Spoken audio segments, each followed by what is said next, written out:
Bom, sejam muito bem-vindos ao terceiro episódio do podcast Donati Inside. Aqui nós vamos falar de negócios, vamos falar de branding, de arquitetura, de uma série de assuntos bem interessantes. Para você que gosta do mercado e para você também que não conhece, chega aí com a gente que a gente tem bastante coisa legal para fazer. É um podcast patrocínio da Donati Brasil, então agradecer novamente aí pela oportunidade. E também lembrar que a gente tem outros 2 episódios rodando nos nossos canais. Um é com o André Gurgel da Mula Preta, ficou bem bacana, foi o nosso primeiro episódio de estreia. E também com o Alessandro, que é designer da Baldanzi Novelli, designer italiano. O episódio está todo legendado ali, mas ficou bem bacana também. E para seguir a gente nas redes sociais, estão aqui embaixo, eu espero que estejam aqui. E é isso. Bom, eu sou o Luiz Pérez, sou empresário, estou aqui ajudando na mediação dessa belíssima conversa. E eu vou chamar aqui o meu... Eu não vou chamar você de polêmico, eu vou chamar você de... amigo, sócio, filósofo de boteco comigo, Val Soares. Olá pessoal, é isso aí, bem-vindos. Hoje a gente vai ter um papo muito legal, espero que sem polêmicas, né, Cláudio? Hoje nós vamos trazer um novo tema, falamos muito sobre design e sobre branding, e hoje tem uma combinação legal aí com arquitetura. Acho que vai ser um papo muito bom, muito legal. Vamos aí. Boa. Seja bem-vindo de novo, Cláudio Musi. Olá, pessoal. Obrigado aí pela oportunidade mais uma vez. E a nossa intenção realmente é trazer bastante conteúdo, né? Agora com o tema mais arquitetura produto, para ajudar o mercado aí com ideias, com inovação que a gente pode contribuir, né? Legal. Cláudio é o CEO da Donati Brasil e o super parceiro nosso. E o nosso super convidado de hoje é o nosso amigo Antônio Mantovani Neto, sócio-diretor da Pittar Arquitetura, né? É uma empresa aí muito renomada no mercado, já fez projetos para Google, para Ecoff, para Nubank e tantos outros, né? As redes sociais é @PittarArc, é isso mesmo? Isso, exatamente. Isso. Muito bem, então dê suas boas-vindas já explicando o que esse mercado é um caranguejo que usa Rivotril. Bom, obrigado pelo convite, gente. Meu nome é Antônio, né? Sou da Pittar Arquitetura. Pittar e Poru, na verdade são 2 empresas, né? São irmãs gêmeas, né? Uma fica a cargo da arquitetura, principalmente corporativa, né? E a outra fica a cargo de comunicação visual. No final das contas, uma nasceu da outra, começou a ter clientes externos que não de arquitetura, enfim, daí começaram a trilhar caminhos separados, né? Mas enfim, a corporativa é diferente, né? Quando você fala de arquitetura residencial, é uma coisa muito específica, né? Que é o que todo mundo domina bastante, né? Quando você fala de arquitetura, sei lá, predial, residencial, é outra coisa. Quando você fala de urbanismo, é outra coisa. Mas quando você entra no corporativo, quando você fala de empresa, é uma coisa completamente diferente, né? Seja diferente numa escala, né? Eu não estou falando de um apartamento, qual que é a escala do apartamento, né? É 80 metros, é 40, é 60, 80, é 100, é 200, né? O corporativo não. Hoje eu tenho 3 projetos acima de 20 mil metros, então ele entra numa escala muito diferente, né? Mas ao mesmo tempo numa velocidade muito diferente, né? O tempo que você faz um apartamento de 200 metros é pelo menos o triplo do tempo que você faz um projeto e executa uma obra de 2 mil metros do corporativo, né? Então ele é um caranguejo mesmo, né? Ele anda para todos os lados, preferencialmente pelo lado, né? Numa velocidade muito grande, né? E é isso aí que acontece nesse mercado, gente. Legal. Bom demais. Obrigado por você ter vindo, pela sua disponibilidade, viu? Hoje a gente está dividido aqui entre luz e sombra, perceberam? Aqui, ó, brancos e preto. É verdade. Combinação nunca que tinha acontecido. Obrigado, Darth Vader. Obrigado. A gente tá do lado negro, é isso? É isso. Está do lado negro da força e a gente tá aqui do lado... Ih, tô errado. Eu sempre gostei mais do outro lado quando assistia. Deixa ele sozinho. Vou ficar sozinho de padre. Né? O look não era legal, né? Era muito chato. Não sei o que vocês achavam, mas enfim. Né? Faz sentido. Era mais estiloso Darth Vader. Faz sentido. Com certeza. Bacana. Bom, a gente vai começar aqui falando... Aqui tem água, mas poderia ter vinho, né, Cláudio? Mas a gente tá aqui comportadinho hoje. E por falar em vinho, o que acontece? A gente tem em Nova York, foi feito um experimento. Experimento não, foi um acaso, pelo que contam, que serviram uma garrafa de vinho para um grupo de clientes em um determinado local, que custava 11 mil reais, e foi o que o cliente pediu, né? Mas o garçom se equivocou e entregou o vinho da casa que custava 100 reais, ou 100 dólares, na verdade. E aí os clientes acharam que aquele vinho era o vinho de 11 mil dólares.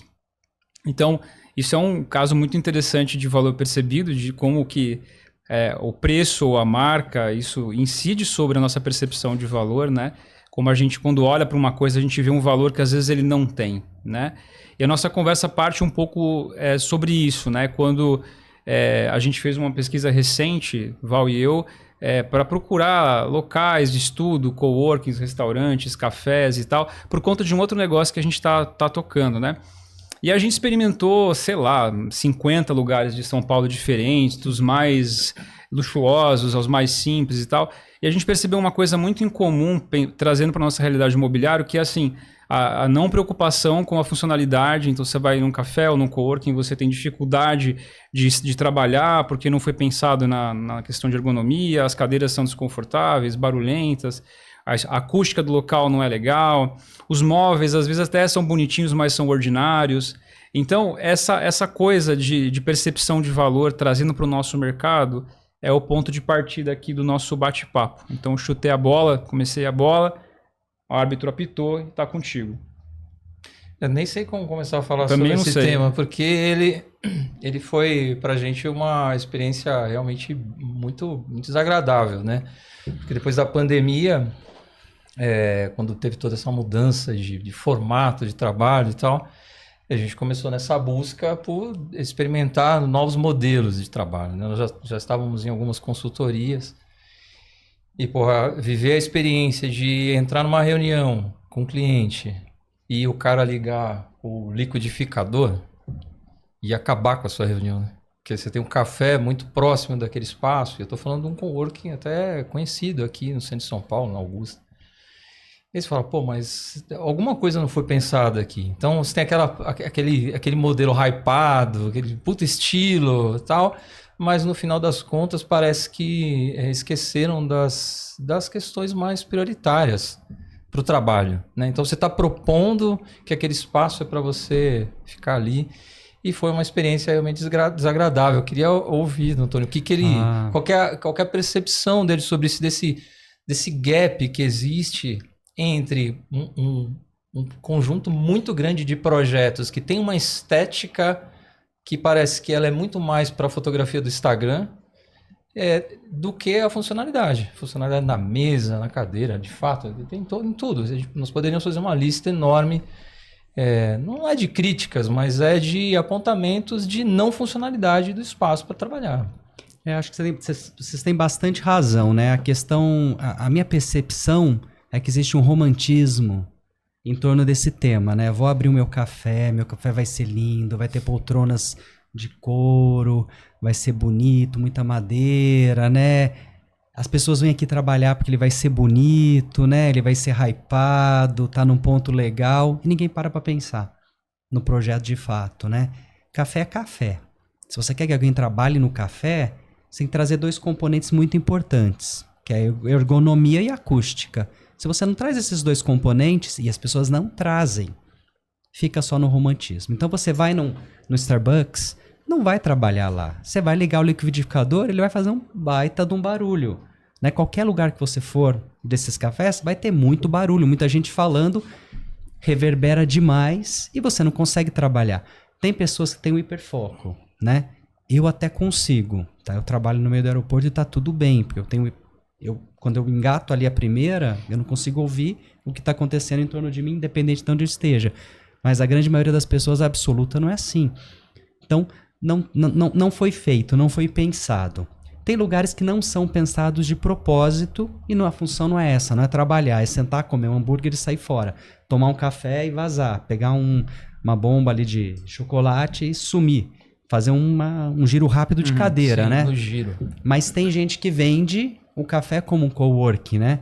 E mesmo o coworking, já vi muita coisa que não funciona, né? Não adianta. A grande maioria das pessoas precisa de acústica para trabalhar. Precisa que o som não reverbere, que não crie nem eco nem reverberação, que o som não volte para o teu ouvido, que você tira a concentração completa dessas pessoas, né? Isso não acontece, né? É impressionante. Isso já é uma questão muito cultural, né? Quando a gente vai para um cliente, para mim, o foco do cliente sempre vai ser investir na ergonomia e na acústica. Em todo projeto que eu faço, isso é essencial. Isso vai na lista final do que o cliente quer gastar. Ele não entende que uma cadeira custa mais caro do que outra. Não tem milagre, não é só a beleza dela, é o dispositivo que vai dar mais ergonomia ou menos ergonomia para a cadeira. Acabou. E a acústica é a mesma coisa, elementos acústicos são caros, né? Não tem elemento acústico baratinho. E você precisa daquilo para funcionar. E tem muito essa questão dos espaços de trabalho públicos, né? Não adianta você romantizar, que eu comecei a falar nesse tema, né? Sim. 99% das pessoas não vão chegar num aeroporto e trabalhar. Ali, deixa um espaço ali colaborativo no meio, enquanto você espera o avião, não vão conseguir. Poucas pessoas conseguem entrar no hiperfoco, né? A grande maioria absoluta não entra, você se dispersa muito facilmente, né? Isso acontece. Mas tem outras coisas, por exemplo, a gente projeta o ICOF. O ICOF, o escopo claro, não é para trabalhar, nem leva teu laptop, né? Tem uma idade ali muito específica para ir para o ICOF, né? Então você pega ali os teenagers, você pega as crianças, sim. O adulto vai entrar por curiosidade, também é legal, mas é outra história, não é feito para isso, né? Realmente é feito para curtir o espaço. Tem uma outra função ali de entretenimento, sim. E tudo mais. Então tem que saber muito para que está projetando, né? E aí falta uma inteligência de projeto. Isso é muito comum para muita coisa, né? Seja para projetar uma clínica, projetar um hospital, para projetar um cowork, um espaço de trabalho, uma lanchonete e um restaurante, né? Quantos e quantos restaurantes que a gente não vai, vocês vão lembrar um monte, que é irritante ficar no restaurante. Dá meia hora, você começa a ficar irritado. Com certeza. Aquele barulho muito na cabeça, nossa, você fala, pô, isso é demais. Eu tô com os meus melhores amigos, eu tô com a família, eu quero conversar. Não dá. Eu preciso e fica aquele burburinho assim que fica irritante, né? Você sim. quer vazar fora, né? Acaba que você consome menos. Se é mais confortável, você vai ficar mais, mas você vai pedir mais coisa, vai pedir entrada, vai... Conversa não vai flui, né? Conversa flui, pede uma sobremesa, aumenta o vinho, e assim vai, né? É isso que acontece. Mas, cara, eu acho interessante isso que você falou. Acho que você usou a melhor palavra possível, que é o romantismo. É a romantização de tudo, né? Eu não vejo ainda hoje, isso já está fazendo... Nós fizemos essa pesquisa, está fazendo 2 anos. Acho que sim. Uns 2 anos, mais ou menos. Ainda não vejo, não reconheço e vou além. Me lembro quando montei o meu escritório em 2000, que eu trabalhava para a Interface, que era uma empresa que já tinha um tipo de carpete, vendia carpetes em placa, você certamente conhece, e ele já tinha uma preocupação com a acústica bizarra. E quando montei esse projeto, uma das preocupações que eu tinha para a agência, na época, era o conforto acústico, porque também a gente sempre esteve envolvido com música, sabe da importância da acústica, né? Quem está nessa praia. E da iluminação. Então o escritório já tinha cadeiras muito boas, e já tinha um carpete que ajudava muito na ambiência ali. A iluminação, que foi uma iluminação pensável, porque a gente trabalhava com tratamento de imagem. Enfim, e eu me lembro que já naquela ocasião... já conversando com o arquiteto, já tinha uma questão inclusive de tamanho de sala, porque a acústica tem influência pelo tamanho. E assim, pouquíssimas pessoas pensam nisso, ainda hoje. Ainda hoje, as pessoas não pensam. Não pensam as pessoas, o que acontece, assim, eu sempre vou falar no corporativo, né? Que é onde eu conheço, é onde eu consigo nadar bem, né? As pessoas não estudam. Então, ainda hoje, você tem um grande problema de acústica, um grande problema de ergonomia e de iluminação. As pessoas não entendem que tem LED bom, LED ruim. LED bom reproduz cor, LED ruim não reproduz... É uma coisa muito louca que eu vou falar. O LED ele reproduz várias ondas de cor diferentes. Mais ou menos, dependendo da qualidade. Um LED de alta qualidade, ele reproduz quase 100% todas as cores. Um LED de baixa qualidade, assim, eu estou simplificando o tema, tá? Um LED de baixa qualidade reproduz, sei lá, 50% de uma cor, 30% de outra... Ele deixa o vermelho menos vermelho, o azul menos azul, o verde menos verde, o amarelo menos amarelo. As pessoas não entendem que LED não é tudo igual, é muito diferente. Então, isso é essencial, estudar e fazer direito. Quando você vai montar uma vitrine de doce para um cliente, se eu não coloco um LED de alta reprodução de cor, ele faz um doce de morango que parece um doce de morango apático. Ele faz um doce de banana, aquela banana ela tá assim... Depressiva. Ele não vende tanto, tem estudos de... Você vende mais. Sim. Quando você tem um índice de reprodução de cor ideal. Isso funciona para tudo, né? O escritório tem que ter reprodução de cor para tudo. Você tem que Antônio, mas chegar- deixa eu te perguntar uma coisa. Quando você fala as pessoas, você falou das pessoas de maneira geral, são os arquitetos, são os profissionais também que trabalham na parte de visual merchandising, marketing. O que você entende quem são essas pessoas que deveriam fazer esse papel? A né? cadeia que especifica, que projeta isso. Então começa com os arquitetos, os light designers sabem disso, então não são eles, né? Mas muitas vezes o arquiteto tira o lighting designer do processo para querer fazer iluminação e baratear, não sabe fazer. O pessoal que trabalha com visual merchandising deveria saber também. O cliente não tem que saber. Você vai ensinar o cliente. Então, quando eu tenho um cliente, eu pego, mostro 2 fotos. É muito simples o que a gente tem no escritório. São 2 fotos com 2 tabelinhas de reprodução de cor. Falo, olha. E o cliente fala, falei, esse é um mau LED, esse é um bom LED. O que você acha? Ele, nossa, não põe isso no meu projeto ruim não, que não vai dar certo. Expliquei. Ele vai gastar 1% nesse LED a mais ou 2%, porque é nada a diferença. Você explica para ele. A nossa função do arquiteto, do lighting designer, estou falando da parte de iluminação. Isso acontece nas outras áreas também. Do pessoal de marketing, eles têm que dominar isso. Grosseiramente, mas tem que dominar para fazer a coisa direito. Você olha a vitrine de loja apática. Você fala, nossa, que vitrine estranha, e tem roupa bonita. O que está acontecendo? A luz está errada. Você olha comida de padaria, ali, os doces de padaria, você fala, nossa, cada doce feio, não, o doce é bonito, mas a luz está tão errada que fica tudo azul. O doce está todo ali com algum tipo de... Influência de Exatamente, exatamente. Então, isso é uma questão muito técnica, muito simples, mas para projetar, para fazer arquitetura, você tem que dominar, né? Sim. Assim, Não, eu gostei da parte, né, que a gente falou de ergonomia. Aí vai entrando no meu campo, né? Sim. Da ergonomia vem trazendo, principalmente sentado, né? Que a gente permanece muito tempo sentado, deitado e se locomovendo. Na parte do sentado, percebo essa parte aqui da ergonomia que começa no desenvolvimento do produto, né? E você falando, porque todo mundo produz alguma coisa. A indústria produz o LED, a indústria produz a placa acústica, a indústria produz componentes para fazer a cadeira, né? Eu vendendo componentes, algumas indústrias falam assim, não, mas esse detalhe o cliente não vê valor. O cliente não quer isso. Aí o Luiz fala, mas o que é o cliente dessa indústria? Ele está falando com o cliente... Mas o Antônio falou bem, mas você explicou pro cliente? Porque precisa, ele não sabe mesmo que existe isso. O cliente não saca que ele fica sentado 1/3 do dia. Sim. Quando Exato. você começa a falar, ó, você fica sentado quanto por cento do teu dia? A hora que ele para pra pensar, pô, 8 horas, né? No mínimo, né? Falei, por que tua cadeira tem que ser barata? Porque você vai gastar menos numa cadeira. Exato. Você passa... Gente, você tem que gastar num colchão bem, que você passa lá Boa, 8 horas, isso aí. numa cadeira que você passa 8. O resto do tempo...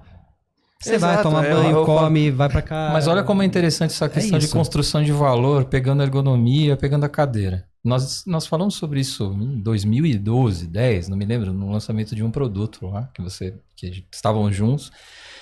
Cara, o cara compra um carro, no carro ele fica 1 hora, 2 horas, porque pouquíssimas pessoas são como eu que topam rodar 1.000 quilômetros num dia. Raríssimas pessoas e ficar 5, 6 horas no carro. Mas o cara compra um carro e ele está disposto a pagar caro num carro que tem um banco que ele é muito mais confortável do que uma cadeira de escritório. Se a gente for pegar a maioria dos bancos de automóvel, ele é muito mais ergonômico, tem muito mais regulagens de altura, de encosto, de apoio lombar, do que o cara parou para pensar. Sim, porque eu na fico pensando... comparação ele tem quando você mais... fala de- Exato. Quando ele você tem fala mais... de valor... É. Como que o dono da empresa não considerou que o funcionário dele vai ficar X horas sentado nessa cadeira? E é o que vocês falaram no começo, né? Percepção de valor, né? A minha percepção do carro é muito mais alta do que a cadeira que eu sento 8 horas por sim. dia. É o erro da percepção de valor, Sim. né? Ainda que a gente está melhorando. Quando eu comecei a fazer projeto, há 24 anos atrás, 2000, ainda a bunda do presidente era mais importante, Valia a cadeira mais. era melhor, depois você descia, então tinha cadeiras diferentes até Exato. chegar na cadeira ruim. Era vendido em níveis, né? Hoje, a cadeira que eu faço média 100 projetos por ano. Eu posso garantir, 99 são cadeiras iguais para todo mundo. Sempre vai ter um que é um pouco diferente, mas 99 já a mesma cadeira para todo mundo, ainda bem, né? Que o ar é o mesmo e a água é a mesma para são pra seres todo humanos mundo, iguais, né? Exatamente, né? Já se percebe que tem que estar nisso, né? Eu vejo, não, complementando exatamente, você falou bem, né? Tem muitas vezes que tem regulagens, dá valor naquilo, E eu vejo o vendedor da concessionária atribuindo o valor nisso para na venda, né? Sim.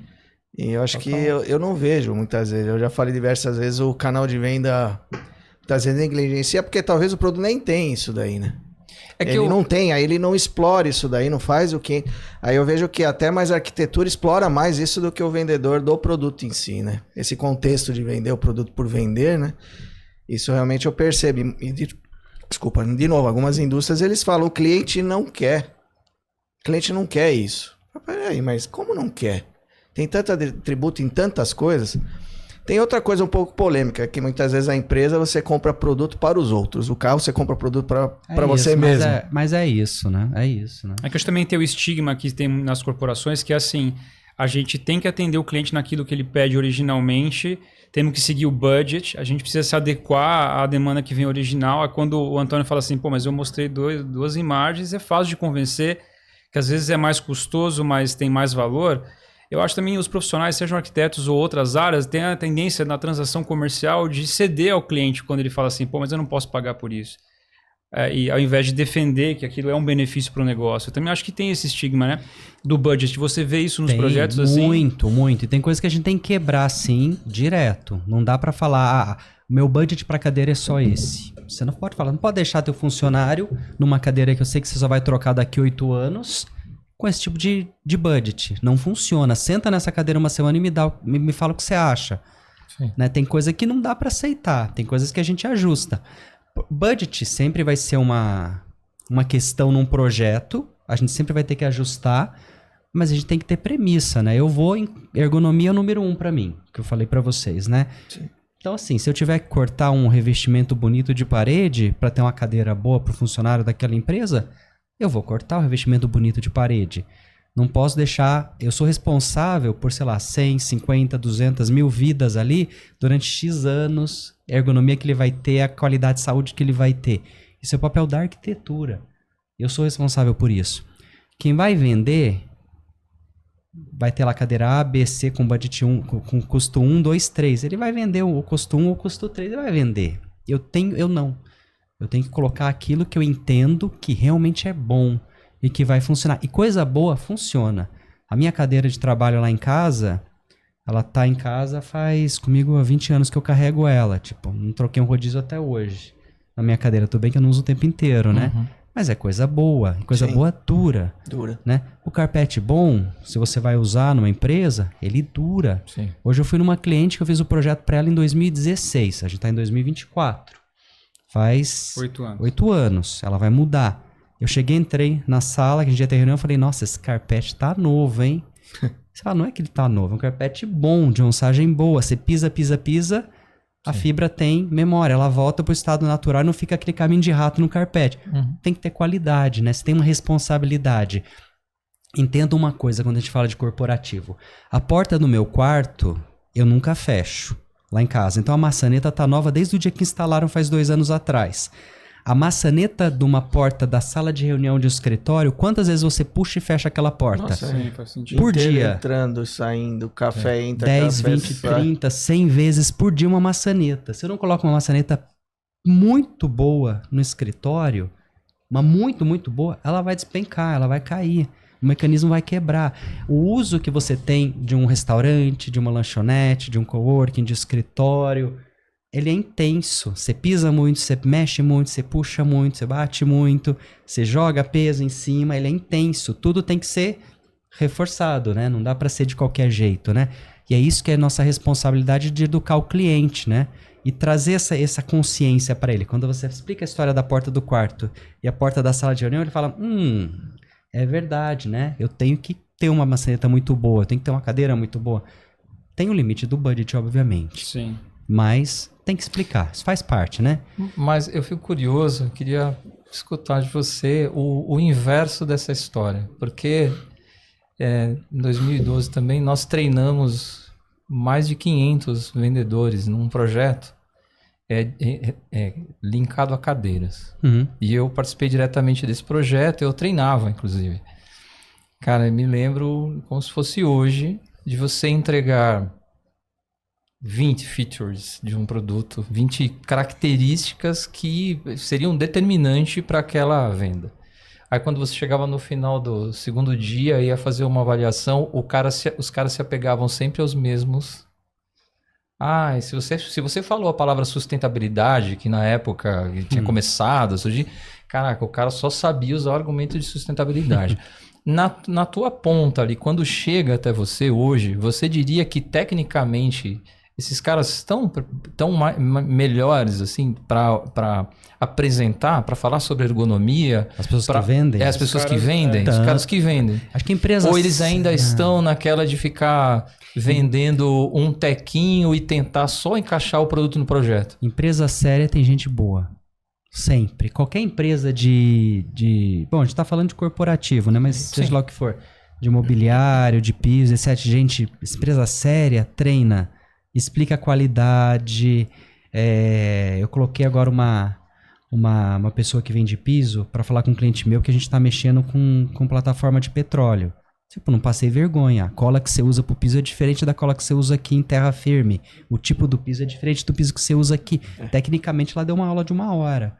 Então, assim, tem gente muito boa, de alta qualidade. Esse pessoal sabe vender. E tem gente que não tá nem aí. Mas você diria que só se aplica aos grandes projetos? Não, de jeito nenhum. Tem gente muito boa em todas as escalas, né? Absolutamente todas as escalas. Isso eu não tenho dúvida. Residencial tem bastante também, né? Residencial é um outro mundo, né? É um mundo à parte, assim, é um mundo... Eu não quero criar polêmica, mas Cria. Não consigo. Cria polêmica. Não, é porque assim, eu dou consultoria desde 2009.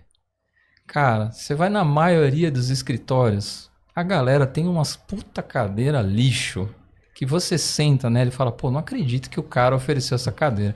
Não acredito que ofereceu, né? Não, assim, eu tô falando de empresas grandes. Sim, trabalhei, você falou de indústria alimentícia, eu trabalhei para umas grandes aí, desenvolvendo embalagem e tal. Empresas grandes, e que hoje tem muitas ainda vou em algumas empresas, e você vê a cadeira que tá ali, você fala, caramba, como é que... Por que se eu tenho de um lado um arquiteto técnico que pode argumentar que, olha só, o cara vai render melhor trabalhando numa cadeira boa. Aí do outro lado eu tenho um vendedor que também é técnico, que ele também tem capacidade para dizer assim, bicho, você vai aumentar a produtividade se o cara sentar numa cadeira boa. Pô, eu vou na empresa e tem uma cadeira merda. E eu vou te emendar o que você tá falando, tá bom? Tem um arquiteto que é técnico, tem um vendedor que é técnico, tem uma área de facilities na empresa que é técnica e não quer cadeira quebrando. Sim. E tem um CFO que ele vai ter um bônus no final do ano no saving que ele tiver na empresa e na obra. Aí vem a cadeira merda. Daí você fez todo o trabalho de arquitetura, o vendedor fez todo o trabalho, o facilities falou, não quero uma cadeira que quebra, eu quero uma cadeira que fique 8 anos sem quebrar rodízio. O cara tá defendendo o bônus dele. É cruel o que eu tô falando, não é? Não, é real demais. Isso é real. Então, assim... Não acha que tudo que eu queria ouvir de você. Não acha que tudo... Eu tô falando coisas lindas, entendeu? Mas o mercado não compra tudo isso, não. No final das contas, o mercado quer gastar menos. Tem gente que não tá muito preocupado com isso, que entende a preocupação, mas fala, mas meu budget é tal. Você tenta apresentar, você tenta convencer. Tem gente que vai, aumenta um pouquinho o budget aqui, puxa ali. A gente tenta fazer um projeto que aquilo vá caber. Mas tem gente que fala, não. Aí você vai ter uma cadeira ruim. A cadeira quebra o rodízio no primeiro ano de uso. A espuma da cadeira, tem espuma boa, espuma ruim. Ela vai deformar no primeiro ano de uso. Mecanismo range. Né? Mecanismo range. Não é só isso, né? Ela causa um prejuízo de saúde para o trabalhador. Eu vejo, porque nós temos equipes. E às vezes eu vou corrigir. Porque como eu fiquei dentro desse mundo muitos anos, conheço um pouco, eu acho. Eu vou lá e pego o sujeito. Esse é um hábito que eu tenho desde a época da agência. Lá com o meu time, eu vou no sujeito e falo, amigo, pelo amor, deixa eu regular sua cadeira. Sai daí. Aí regulo pra perna do cara. Eu falei, senta aí. Aí regulo o apoio lombar pro cara. Eu falo, cara, se você ficar sentado desse jeito, daqui 10 anos você não tem coluna. É isso.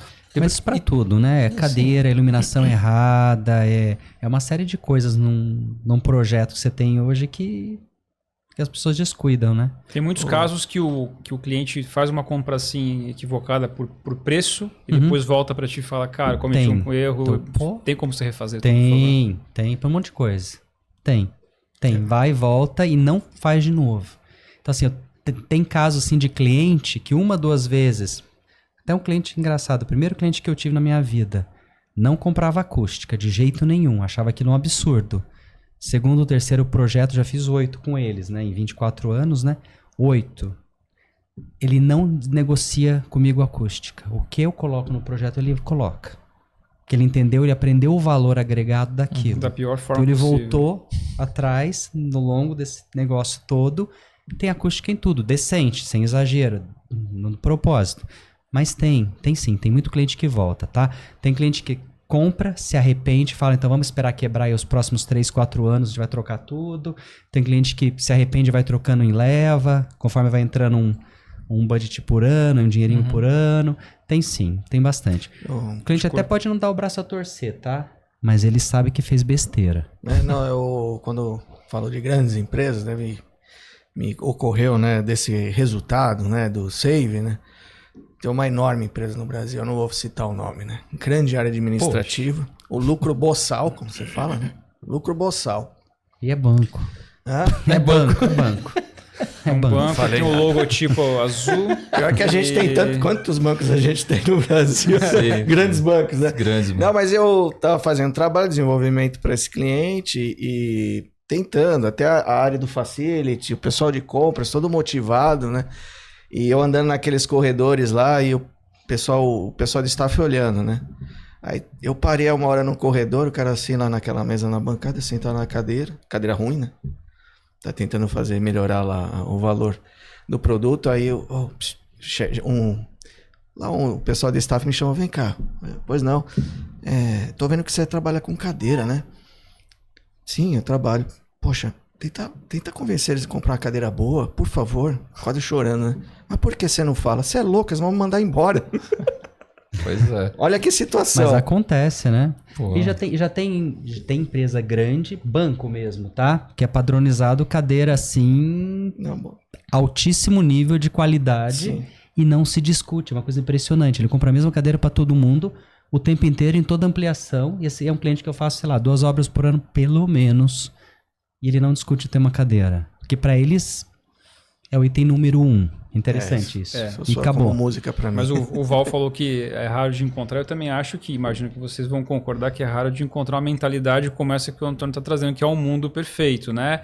Mas o que a gente vê na prática são profissionais que não trabalham assim, né? Não. Na maioria dos casos, eu imagino, né? Não, você tem que ir quebrando, tem que ir explicando, tem que ir educando. Às vezes vai dar Educação. certo, às vezes, O André vai às vezes ficar- funciona, às vezes não tem budget, às vezes o cara dá um jeitinho no budget. E assim vai, E a né? culpa do budget é de quem?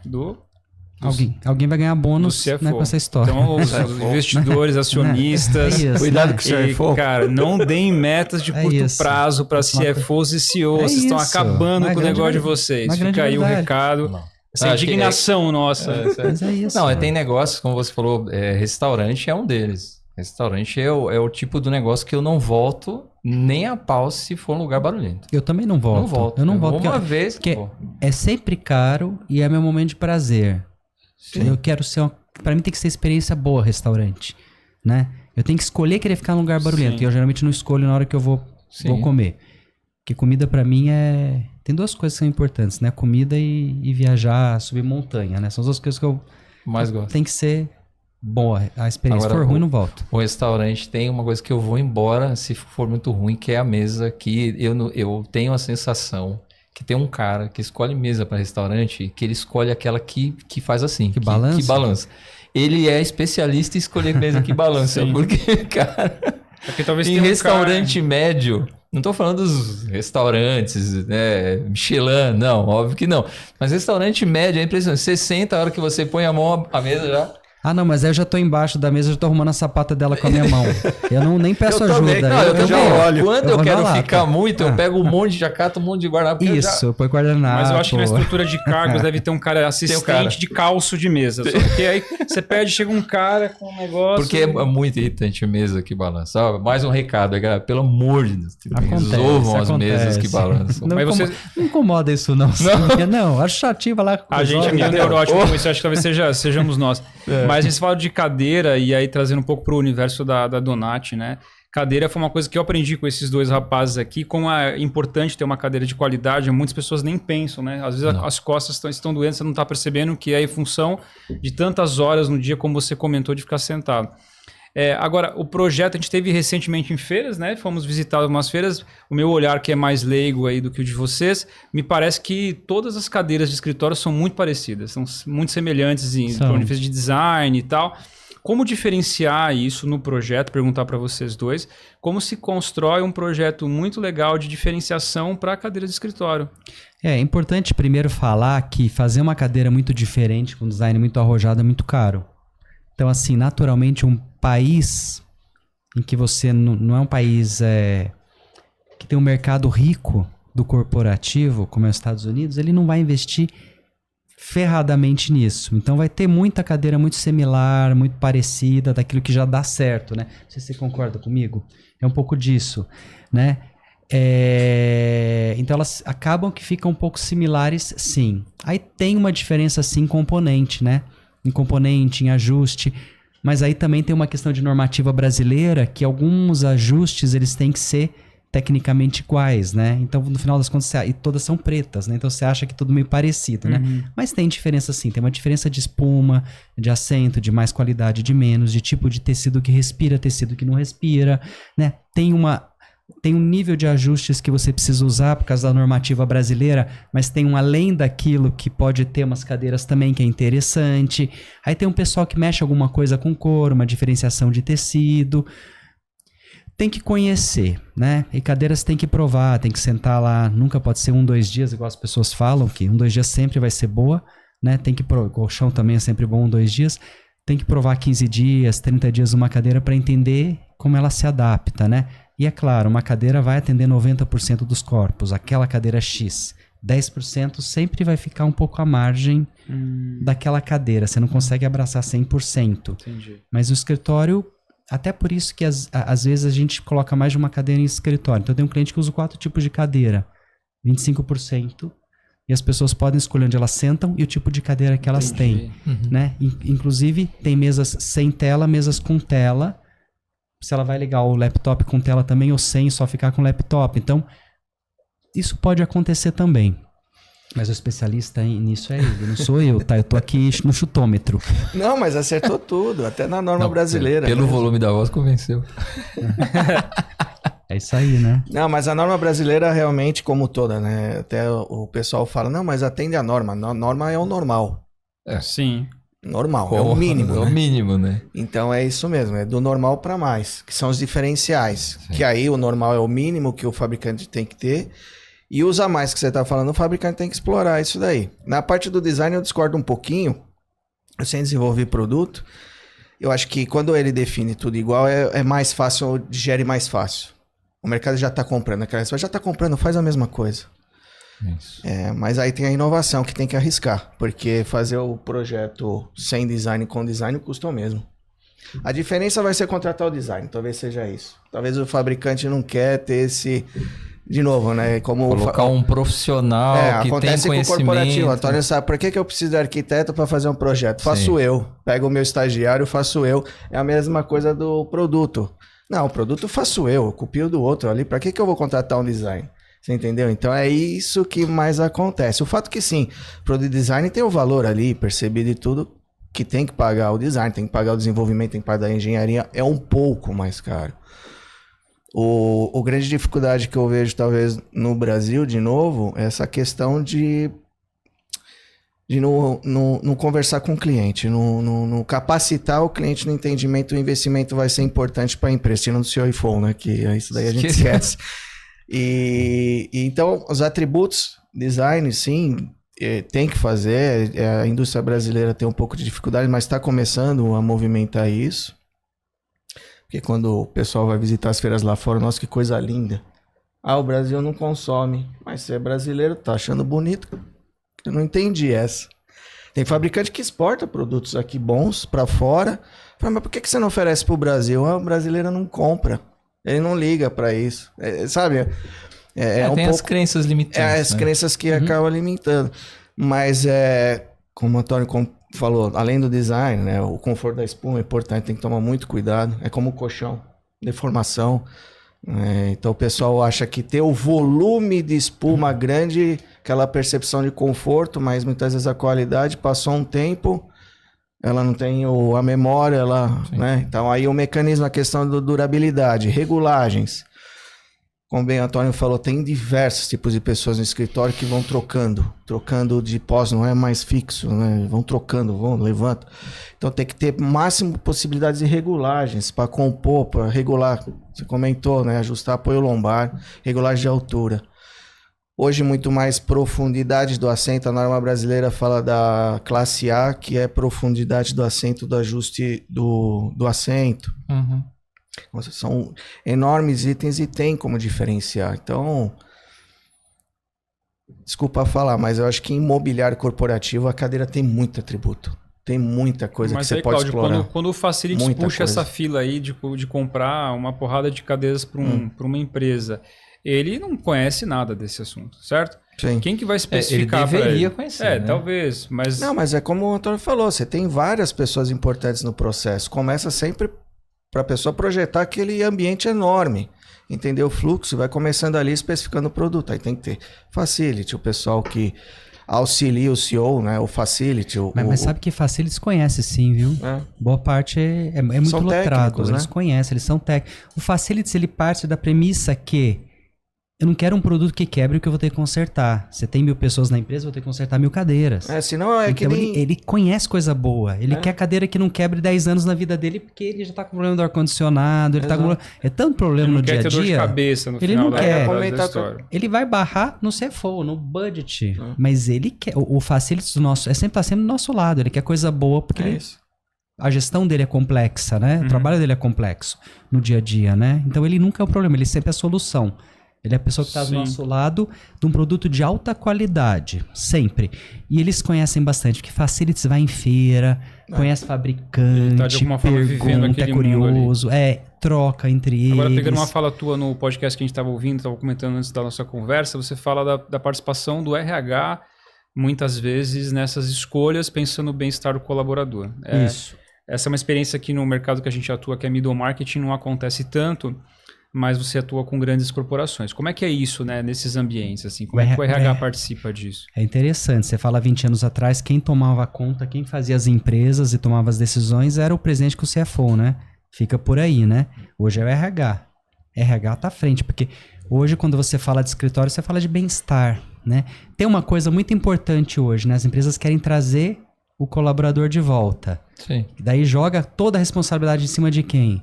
Do RH. Então, o RH fica à frente de mexer com o escritório por causa disso. Então, ele está sempre do nosso lado. Ele encabeça grande parte das mudanças, grande parte dos projetos. Está ali a RH Facilities encabeçando esses projetos corporativos, tá?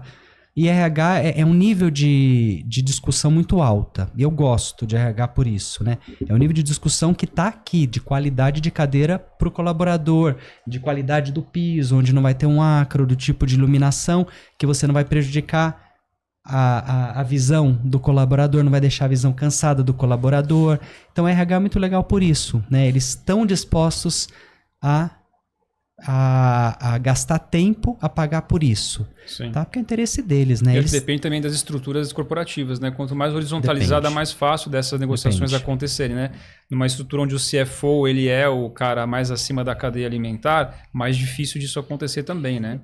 Mas a mesma estrutura muito grande, aí você vai ter um VP de RH. Ele tem muita força. Então, isso que eu tô dizendo. VP de RH tem muita força. Ele faz a gestão de todas as pessoas, a felicidade das pessoas. Então ele tem que ser ouvido, ele tem que estar à frente, né? Então é difícil um processo que a gente não cruze com o RH de uma maneira ou de outra bastante. É difícil um processo que isso não aconteça. Geralmente acontece sim, é bastante, tá? E de novo, é um pessoal que sabe o que está fazendo, que gosta, que se não sabe vai perguntar, vai aprender. Você fala, vamos lá na loja, lá as 4, 5 cadeiras? Vamos, quero. Não quero ver mais, vamos ver mais. Então é o pessoal que tá ali junto, sim. E a turma do marketing, te ajuda nisso? Não. Não. A marketing é marketing, né? Na verdade, o pessoal do marketing tá focado no negócio, Eu né? levantei a bola, né? Boa. Bola, só, Boa, Antônio. É que essa bola aqui eu peguei e levantei lá no alto pra ele cortar agora. só Não. deu o Só pra... Ó, tá muito em paz essa conversa. Não, o marketing não. É que o marketing é outra história, né? O marketing depende muito. Quando você fala de ser guardião da marca, de ser guardião do que é a empresa é onde eles entram, né? Mas é muito tranquilo, né? A gente tem uma área de comunicação visual dentro do escritório que trabalha só com a área de marketing de uma empresa, com a área de branding da empresa para falar de branding dentro do escritório. Que é aí que funciona, né? Sim, e aí eu E vou funciona bem. passar para ti E para você funciona falar bem, sobre né? isso, sobre o branding, sobre essa ótica, né? O meu dilema sobre essa história é que... teve uma fala bem no início do Antônio que eu acho que ela é fundamental. Assim, as áreas precisam aprender. O marketing é uma área, né, que ficou muito... Tomou muita sucateada, né? Tomou muita porrada por ter muita gente, pessoas que são profissionais mal qualificados. Pessoas que não fazem o marketing como deveria, pessoas que não têm o marketing orientado para branding, né? Então, assim, se o cara está fazendo marketing, ele não tem compreensão, né, né, da estratégia de branding, ele não tem noção de como isso funciona, do impacto que isso causa para o colaborador também, ele não vai conseguir agir de forma técnica. O que eu acho é uma área que... Mas ela se aplica também ao RH. Quando a gente vai para um RH que tem um VP, show. Quando vai descendo para empresas menores, o RH também precisa da mesma qualificação. De compreensão, claro, de necessidades que estejam alinhadas com a expectativa do posicionamento daquela marca. Eu acho que é aí que tem um gap gigante ainda. De ter um marketing que às vezes é muito júnior e o cara tá pensando, sei lá, no quê, porque muitas vezes tem, a gente, né, é o que mais tem. Tá brisando, às vezes, num conceito que não tem nada a ver, não liga nada com lugar nenhum. De não ter... E também por parte, às vezes, das empresas de não entender qual que é o conceito de branding. Tem muita empresa que ainda não entende o que é branding, de fato. O cara tá aí operando, nasceu, a empresa dele funciona faz 50 anos. Ah, tá vendendo. O cara fala assim, mas cara, isso aqui não tá alinhado com o posicionamento da tua marca. Você tá montando agora vou pensar em VM, né, que eu participei várias vezes, né? A influência da luz no ponto de vendas. Tem cara que não... o cara ainda tá montando, tem negócios que estão em expansão, eu acompanho, poxa, minha vida, né? Dediquei a vida fazendo branding. Às vezes você vai num PDV, vai numa loja, como você falou, você fala, cara, o cara não pensou minimamente na iluminação aqui para conduzir, para acolher o cara, para receber. E tem técnica para isso já. Então, eu acho que o fracasso do marketing é verdadeiro. Ele não é à toa que o Antônio no marketing não resolve nada. Coitado, o marketing tá lá, tá fazendo um folder. Fazendo o Google. O que o marketing tá fazendo? Mas tem a questão do branding dentro dos escritórios que eu acho que é super importante. E hoje assim, não se fazia nada 5 anos atrás, né? Hoje se faz muito. É uma coisa assim que a gente tem um trabalho em conjunto com o responsável por essa área dentro do escritório muito grande, né? Então você trazer aquilo que a empresa representa nas paredes, falar da história da empresa, trazer aquilo, tangibilizar aquilo da melhor maneira dentro do escritório sem ser o clichêzão de 10 anos atrás. Missão, valores. Isso, você não coloca quadro mais de valor. Meu Deus, antigamente era assim, o logo é vermelho, você faz o carpete vermelho, a cadeira é vermelha. Você não faz nada disso, né? Então tem isso, e tem valor. Por exemplo, a gente tem um cliente global, a sede deles é em Chicago, que a gente foi contratado pela área de marketing, de comunicação interna. A gente faz a aplicação de branding para eles em todos os escritórios do mundo inteiro, pelo nível de valor que eles olham para isso, para eles, e para controlar o que eles falam em todos os escritórios do mundo inteiro, para falar a mesma coisa e mostrar o que eles são a mesma coisa para todo mundo no mundo inteiro. Porque eles começaram a contratar empresas locais e começou a sair coisas muito estranhas do que eles são. Então, como eles tinham confiança na gente faz o mundo inteiro para eles, para ver o nível de importância. Então, tem um nível de importância gigantesco. Isso acontece com todos os projetos que a gente faz, né? Então, ele não apita muito no projeto ali na cadeira, na mesa, mas para falar de branding, com certeza, tá? Isso é essencial hoje em dia. É porque o David Packard foi o fundador da HP, tem uma frase que fala assim, que o marketing é importante demais para deixar para o marketing tocar, entendeu? Então, no final das contas, o que as áreas de marketing se tornaram, e a gente é muito crítico com as estruturas, né? Tanto trabalhando nesse tempo todo, eu dei aula em faculdade, estudei marketing, publicidade, que ela é uma área sucateada, pouco qualificada, E com razão, em certos momentos, ela é vista nas empresas como uma área menor. Uma área para fazer folder, evento, hoje em dia para fazer social media, né? Para Fazer o fazer post. Instagram. Ah, faz lá o É postzinho aquela galera no que Instagram. faz o post. Ô Douglas, vem cá fazer o post no Instagram e tal. Essa é uma área que ficou menor. Mas, na essência, naquilo que a gente acredita como disciplina de marketing, o branding seria uma das coisas mais importantes, que estão ligadas à essência da estratégia, ao propósito. Então, sempre que a gente pensa em estratégia de marca, a gente vai pensar a partir do propósito que é estratégico, vai pensar a partir do conjunto de metas que se define para 5 anos. E aí a comunicação é só uma expressão. E o cara do branding sofre, né? Eu sofro. Às vezes eu sofro quando eu vejo que o cara colocou um sofá e eu olho pro sofá e falo, cara, tem que matar o sujeito que colocou esse sofá, que não tem nada a ver com essa marca, não tem nada a ver com o que ela propõe. É isso. Não tem nada a ver com o espaço, não tem nada a ver com o cliente que tá entrando aqui. Sabe aí, que... cara, tem um AVC que você olha aqui e você não consegue... Sabe que a gente criou, uns 5 anos atrás, uma área de comunicação visual dentro do escritório, né? Para dar um apoio nos projetos nossos corporativos, né? Só que a sede era tão grande das empresas por esse tipo de produto, de projeto, seja para você fazer uma gigantografia, você criar um elemento, você, não é aplicação de logo, é fazer trabalho qualificado, que hoje a gente gira, sei lá, 100 projetos por ano, essa área gira em média 50% mais, 150. A gente separou até o nome, virou Poru Estúdio. Esses 50 a mais que faz por ano é os outros arquitetos, ou incorporadora, ou um shopping center, ou um hospital. Começou a girar tamanha necessidade, tamanha carência disso, e o quanto isso é importante, você comunicar a marca para quem tá falando de marca. Sim. Tá dentro da empresa para falar de marca, né? Isso é essencial, né? É isso. Um apelo. Hoje é o dia dos apelos. Um apelo às universidades. Mudem as suas matrizes curriculares, pelo amor de Deus. Senão o curso vai desaparecer. Eu queria voltar só no lance das cadeiras, para a gente não perder o foco da que a gente estava falando antes, porque a gente teve na Donati recentemente e o Cláudio mostrou lá a cadeira que faz barulho, o rodízio que faz barulho, cadeira desconfortável e tudo mais. E isso para os projetos, né? Isso também vale para os dois a pergunta, como é que vocês consideram mecanismos também nessa funcionalidade, né? Quer dizer, barulho de rodízio é um saco, né? Começa a trabalhar, daqui a pouco fica insuportável trabalhar no ambiente. Como é que vocês consideram isso também, os mecanismos aí, pensando no que está inside, né? Cadeira boa não dá problema, né? Esse tipo de problema, né? Você tem que pegar uma cadeira muito ruim para começar a dar barulho, ou você tem que pegar um usuário que... Tem usuário que eu não sei, né? Ele tem uma mão assim destruidora, né? Eles detonam uma cadeira em um ano que você chega para olhar, o cliente reclamando que baixa a qualidade de especificação, é só uma cadeira no meio de 100. Nós falamos, não, mas por que tem 99 que estão muito boas, uma só que detonou? A gente esqueceu que contratou o Shrek. É isso, né? Tem uns usuários assim que rasga tecido de cadeira que eu não sei, ele vai com uma tesoura na calça, não sei. Não, eu tive um caso que era assim, eu peguei a cadeira e tinha um rasgo no meio de, sei lá, 40 cadeiras. Tem só galera... O cara colocava o tênis. Então, tem gente que põe tênis o cara senta em cima do pé com o tênis. É isso, vai estragar. Mas o bom, não sei, me corrijam, um bom mecanismo, ele tende a não acontecer essas coisas, né? É quase falha zero. De fato, não é porque a gente faz. A gente justamente tem que prever solicitações que até a norma americana e pegou um pouco na norma brasileira.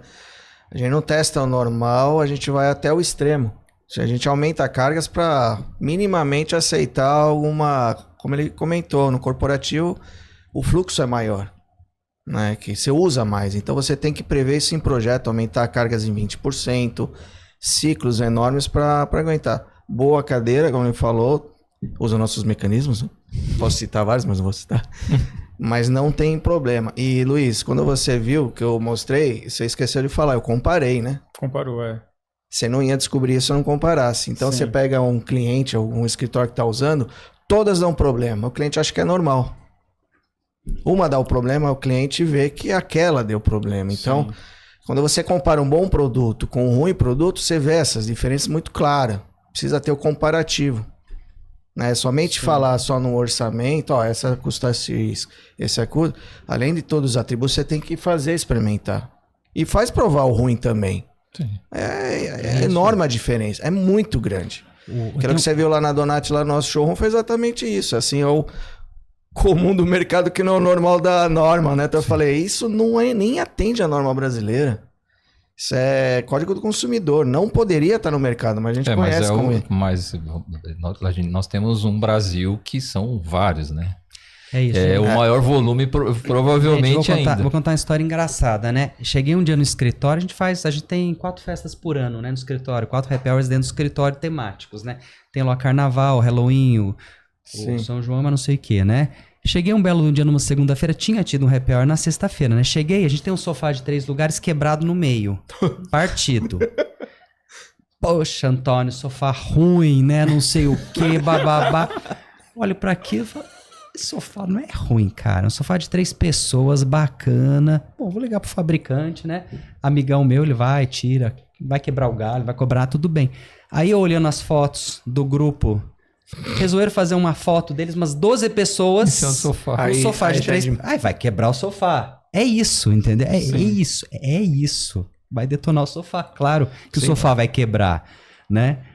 E eu falei pro fabricante, mandei até a foto, que amigo meu, falei, o que fizeram com o sofá, se tiver que cobrar pra refazer o negócio, não, de boa. Do uso, né? É isso, é o uso errado, as pessoas usam errado, né? Agora, nesse dia que a gente tava lá com você, cara, que eu vi que você tinha um mecanismo de ajuste que decepa dedo. E aí a pessoa que tava lá, que é entendida do mercado, falou assim, não, mas isso aí a gente vende de arrodo e tal. Mas isso aí fora da BNT, cara.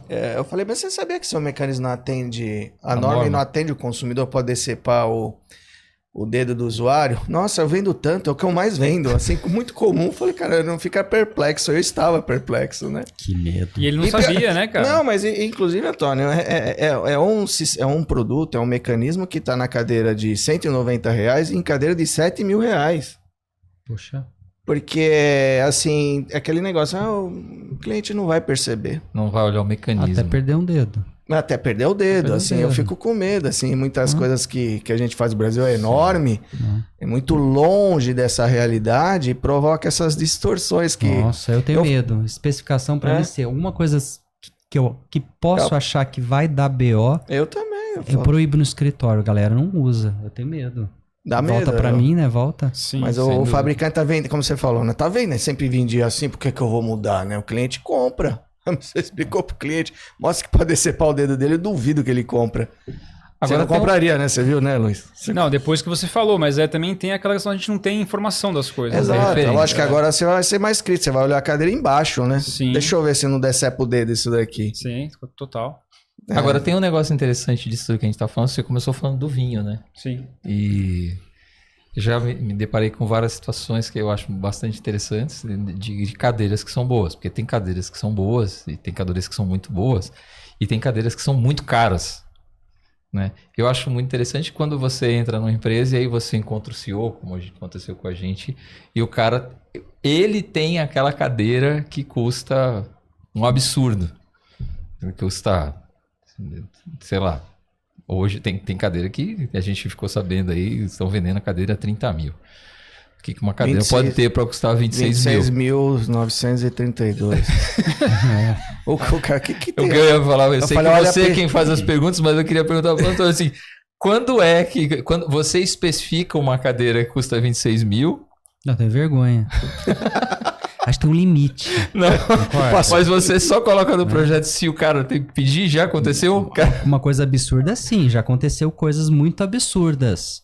Mas eu não tenho uma cara lavada pra isso, né? Eu acho que eu, como arquiteto, tenho que ter um respeito da carteira do cliente, né? Sim. Eu acho que tem um limite do que é... Onde está a qualidade daquele produto? É ali que eu vou atrás. A qualidade custa 10, a qualidade custa 7... E eu mostro pro cliente, aqui você tem um altíssimo nível de qualidade. Acima disso, é o teu gosto. Você não precisa uma de 26. Aqui te atende nesse nível aqui, o que tem de melhor. Aqui é médio, aqui é mais simples. Mas aí tem cliente que... né? Mas você diria que tem arquiteto que o cara vai nessa onda, né? Tem. Mas aí você entra muito no residencial, né? O residencial ali... Corporativo é menos, né? Corporativo é menos. Corporativo trabalha com budget definido, tá aprovado. Ninguém faz budget assim... É o seu CFO que tem essa cadeira. Empresa mesmo que ele economizou. Empresa de dono é onde você tem umas distorções maiores, né? É um pouco mais complexo aí para você trabalhar. Pode acontecer essas coisas, né? Você pode ter cadeira de R$200 e cadeira de 26 mil facilmente, né? Empresa de dono, média. né? Sim. Porque a empresa grande ela já está mais profissionalizada, então está na média. Acontece, mas eu não tenho coragem de colocar um sofá de 200 mil reais num cliente e sugerir, né? Ou um puff de 10 mil, não dá, né? No corporativo, não dá, né? Não faz sentido, né? Aí você tem que barrar, né? A gente fez o curso de vinho lá aquela vez, o cara falou assim, vinho acima de 500 reais é tudo igual, cara. Não tem diferença nenhuma. É o limite do vinho é 500 reais. Vai pegar um cara muito exigente que vai levar em consideração, mas... Mas voltando lá no comecinho, né? Se eles acharam que o vinho de 100 reais era igual ao vinho de 11 mil, acho que eles não conheciam o vinho, não é? Não sei, mas aconteceu recentemente também de uma vinícola ganhar um prêmio com vinho que era um vinho bem de entrada. O cara colocou numa competição, numa competição, inclusive, francesa, e o vinho ganhou. Mas E tem também aquele documentário que é fantástico. Que é demais, cara. Que, não sei se você viu esse documentário de um cara que falsificava vinhos. Ah, não vi. Pô, é maravilhoso. Esqueci maravilhoso. Eu conheço isso daí. Esse vale a pena ver. Muito bom. Eu esqueci o nome Vou agora. vou procurar. É Source Grape. Source Grape.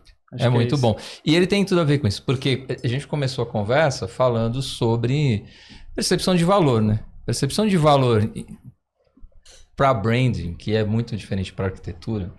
E eu acho que, eu sempre digo que branding e design, ele tem muita sinergia. Brand e arquitetura, nem tanto, porque na arquitetura você tem questões que elas são muito mais racionais, né? No branding você pode atribuir um valor para um produto, como você estava lembrando. Você tem bolsas que custam 100 mil, 150 mil. O que uma bolsa pode ter para custar 150 mil? Você provavelmente não venderia uma bolsa de 150 mil, que você não ia ter coragem de vender.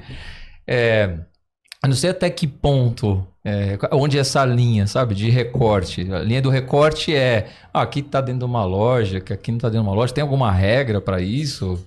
Ou não? É só... Eu acho que é assim, é uma questão técnica pela técnica. Eu não sei exatamente como responder isso, né? Eu acho que é legal bolsa, porque bolsa a gente consegue de uma maneira bem tangível falar sobre isso, né? Então, quando você pega uma Delvaux, por exemplo, que é a marca mais antiga de bolsa, o Delvaux que criou a bolsa de mão, né? Feminina, em 1880, umas bolinhas ali antes da Louis Vuitton, né? A Louis Vuitton veio depois. A Delvaux é uma marca que é uma marca belga, é uma marca que basicamente fazia bolsa para rainha, para as princesas e para a aristocracia belga, super fina. A bolsa da Delvaux é uma bolsa que começa de início, uma bolsa de 20, 30 mil reais. As bolsas boas deles é 100, 150 mil, né? E vende. Tudo bem, o cor é perfeito, o corte é perfeito, o design deles é o mais legal que tem. Eles são tão chiques que eles não põem a marca na bolsa.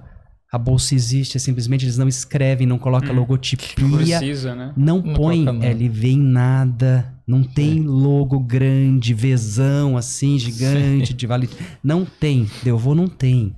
É fina a marca. E a percepção das pessoas para ela é muito alta, porque é uma coisa mais antiga, da aristocracia. Gente muito hypada, com muito dinheiro usa. É um sonho de consumo, né? É interessante isso, né? Por outro lado, a Louis Vuitton já chegou, é sonho... A Neverfull, que é a bolsa deles que mais vende, né? É o sonho de boa parte das mulheres de ter, né? De mostrar que pode comprar aquilo, que aquilo tem um nível de status, né? Interessante falar sobre bolsa, né? Que é isso, né? Que não permeia muito na arquitetura, né? Acho que não chega no corporativo, isso fica muito longe, né? Mas no residencial tem. No corporativo... Não, corporativo é um lugar Agora, pra trabalhar. você não acha né? que esse movimento que você comentou, e para mim faz todo sentido... Eu tô de novo aqui, ó. Não, a gente tá junto. No próximo você não participa, você não tá perguntando... Você está dizendo o seguinte, existe um trabalho mais recente e um esforço para trazer o colaborador de volta. Tem. De fazer com que o cara tenha vontade de estar no ambiente de trabalho. E... Obviamente, você tem e nós falamos disso há 12 anos, quando falávamos lá do office home, de trazer a casa para dentro do escritório, já faz um tempo que se fala sobre isso. Então, você tem hoje elementos dentro do escritório que há 15 anos não existiam. que é um esforço de falar pro cara, pô, vem pra cá. Você não acredita que é o mesmo caminho, que a arquitetura não pode chegar em um momento, mesmo corporativa, de ter coisas tão legais para que o cara tenha vontade de estar? Não. Você acha que essa tendência não pode se confirmar com o Todo tempo? mundo vai dizer isso que você está falando, né? Que a gente vai criar coisas incríveis para a pessoa querer ir para o escritório. Eu não vou querer ir para o escritório por causa de tobogã, por causa de máquina de café, por causa de sanduichinho, por causa de almoço ali bacana. Não vou querer. Eu quero ficar em casa. Por que eu vou querer ir para o escritório? Eu vou pegar um puta trânsito, eu vou ter que gastar dinheiro com roupa, eu vou gastar dinheiro com gasolina, ou seja lá o que for. Eu vou ter que pagar estacionamento, eu vou ficar 2 horas para chegar, 1 hora para chegar, 1 hora para voltar, porque você tá me dando um tobogã, você tá me dando um almoço, você tá me dando uma mesa de sinuca? Não, não. Se você pensar em você, se a gente pensar na gente não faria isso. Na sua concepção, é um caminho sem volta. Os escritórios têm uma falsa ilusão de que eles vão criar um mundo da Disney e todo mundo vai querer louco sair correndo para ir para o escritório porque ele tá dando E fazer uma selfie. bolachinha de chocolate. Não, não vai. A pessoa vai querer ir para o escritório por quê? Porque naquele dia a diarista foi na casa dela. Então tá muito barulho, ela não consegue se concentrar. Então ela vai para o escritório. Ela vai querer ir no escritório porque ela tá com uma depressão e ela sente que ela precisa estar convivendo com outras pessoas. Ela vai querer ir para o escritório porque ela quer trocar e o Zoom, o Teams não está funcionando muito com aquele tipo de troca que ela precisa.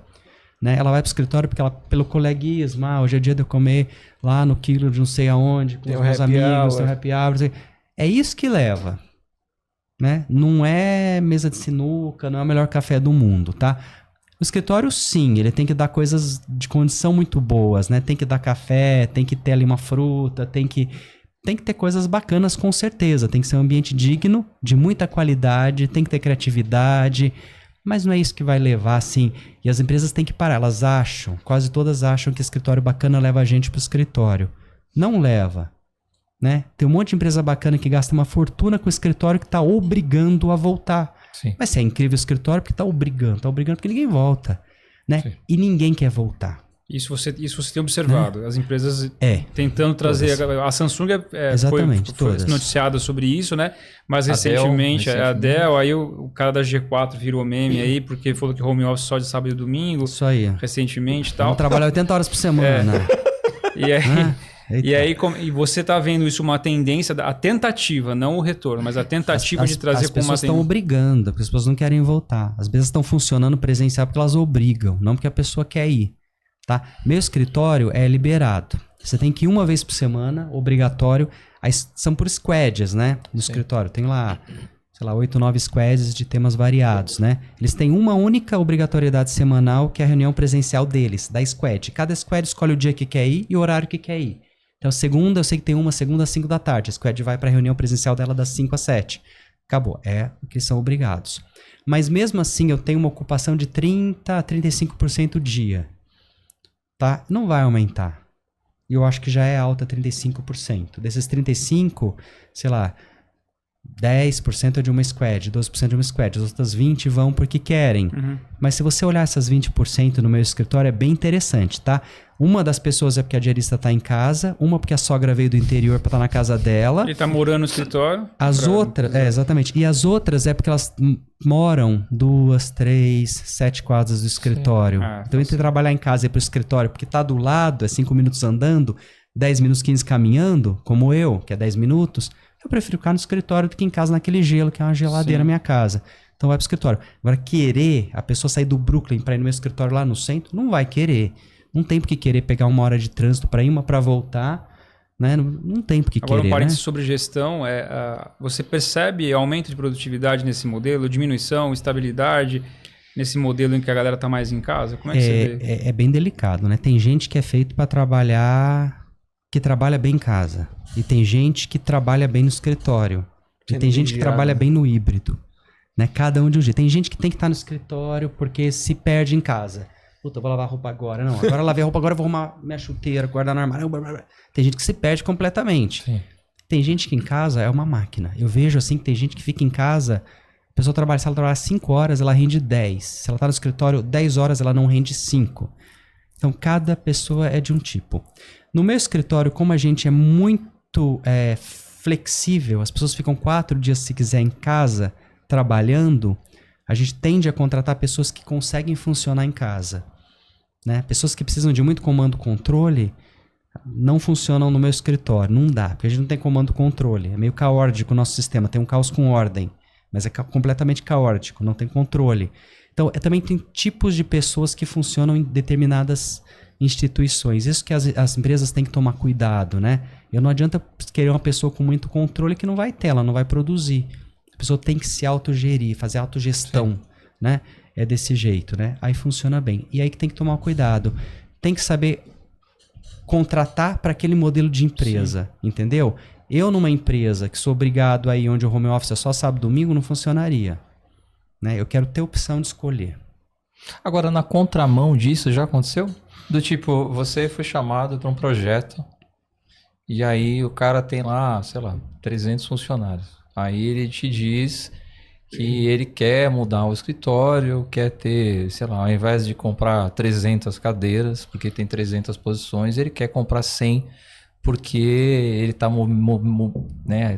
sentindo que tá mudando, que dá para mudar, e você diz assim, bicho, não faz isso, que vai dar ruim. Do tipo, não vai funcionar no home office?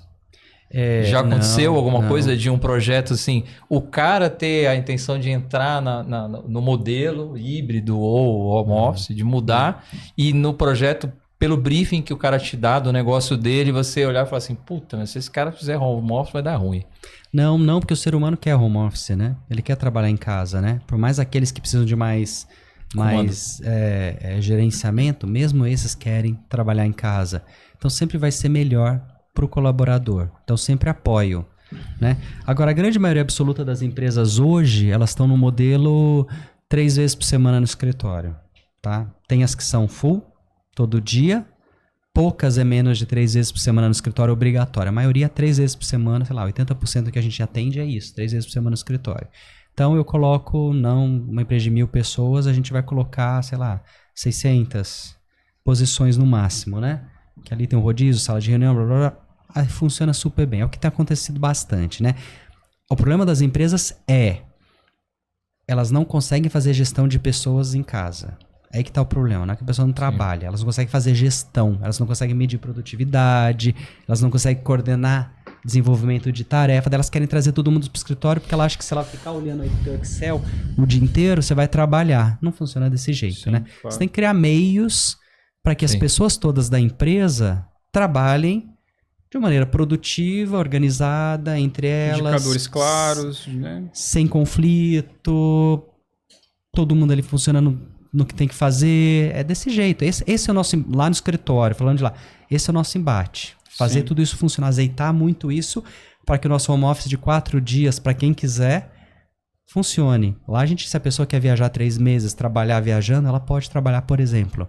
A gente permite isso, mas a gente o tempo inteiro azeitando essa engrenagem lá no escritório para que isso funcione efetivamente, né? Sim. Agora, admitindo que isso seja uma tendência, né? Do home office que já ou tem essa dúvida sobre retorno ou não, como é que você visualiza esse mercado em que você atua? Né? Uma diminuição do tamanho dele, das possibilidades, das oportunidades, porque se tem menos escritórios, menos espaços, ou esse imobiliário vai, de alguma forma, acontecer na casa do colaborador? Como é que você enxerga isso? Eu queria completar essa sua pergunta dizendo o seguinte, você acha que, pegando cadeiras, assentos, que é o tema da nossa conversa, que ele está em torno disso, mas o arquiteto, ele pode sugerir, por exemplo, que a empresa compre essas posições que ele não vai comprar pro office, pro home, porque nós estamos falando de ergonomia, nós estamos falando de qualidade de trabalho. A mesma qualidade que o empresário deveria pensar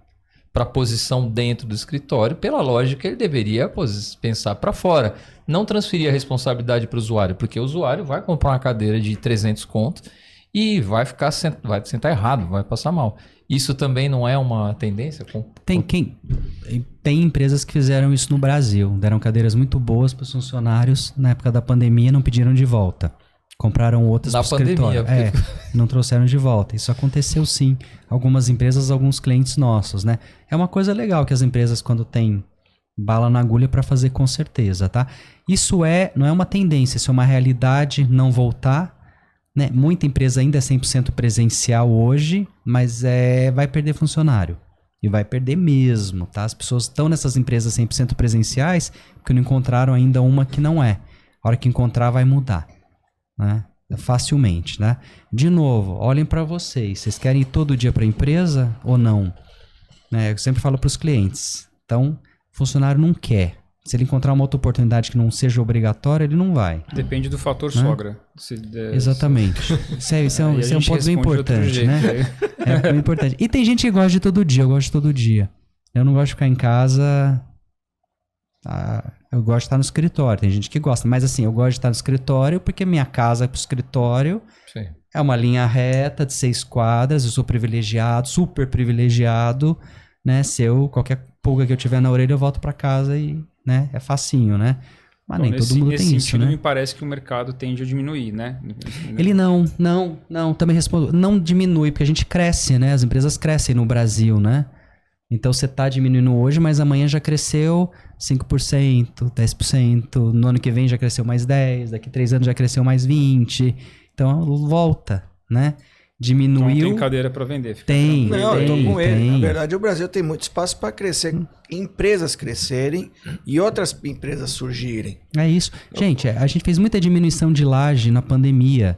Eu já ocupei essa diminuição, 3 andares de um cliente, tirava um andar, colocava outro que era cliente meu, já entrava naquele andar. Então, não é que ficou coisa vagando. Sim. Não, meu ponto nesse ocupando. aspecto foi, é inegável que a gente tem uma quantidade de posições e assentos e cadeiras e mesas, né, dentro do escritório, e surgiu depois da pandemia um outro segmento que é o usuário final. O usuário final, até a pandemia, ele nem pensava na cadeira.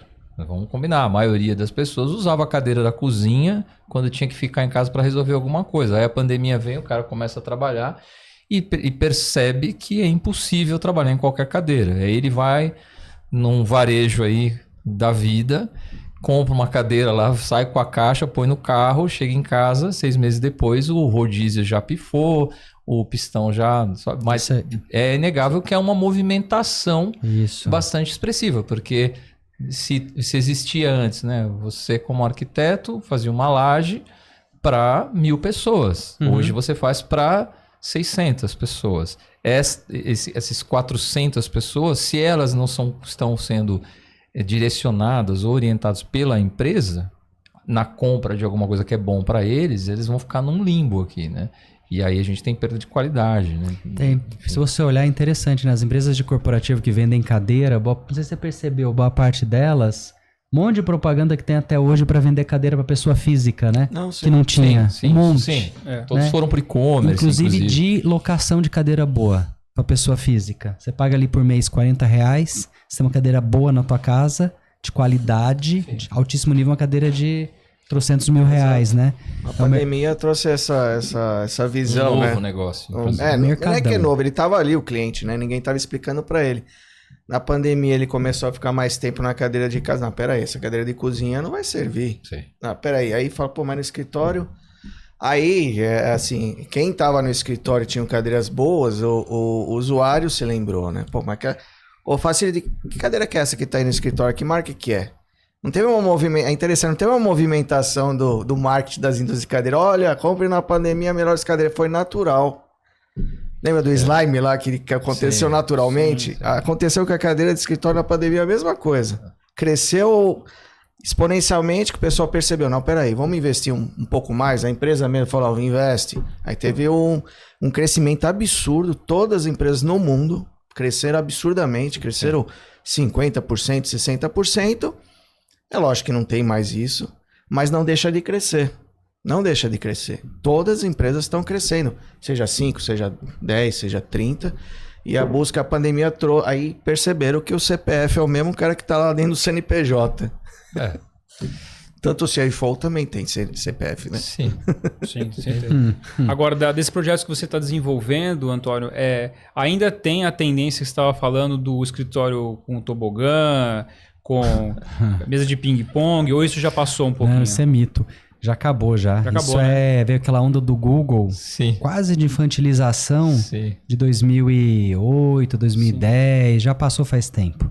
Você tem alguns clientes que colocam uma coisa ou outra que é interessante, até um ping-pong, um totozinho, que usa de fato, né, um ou outro cliente, mas já perceberam que não é isso, né? Não é.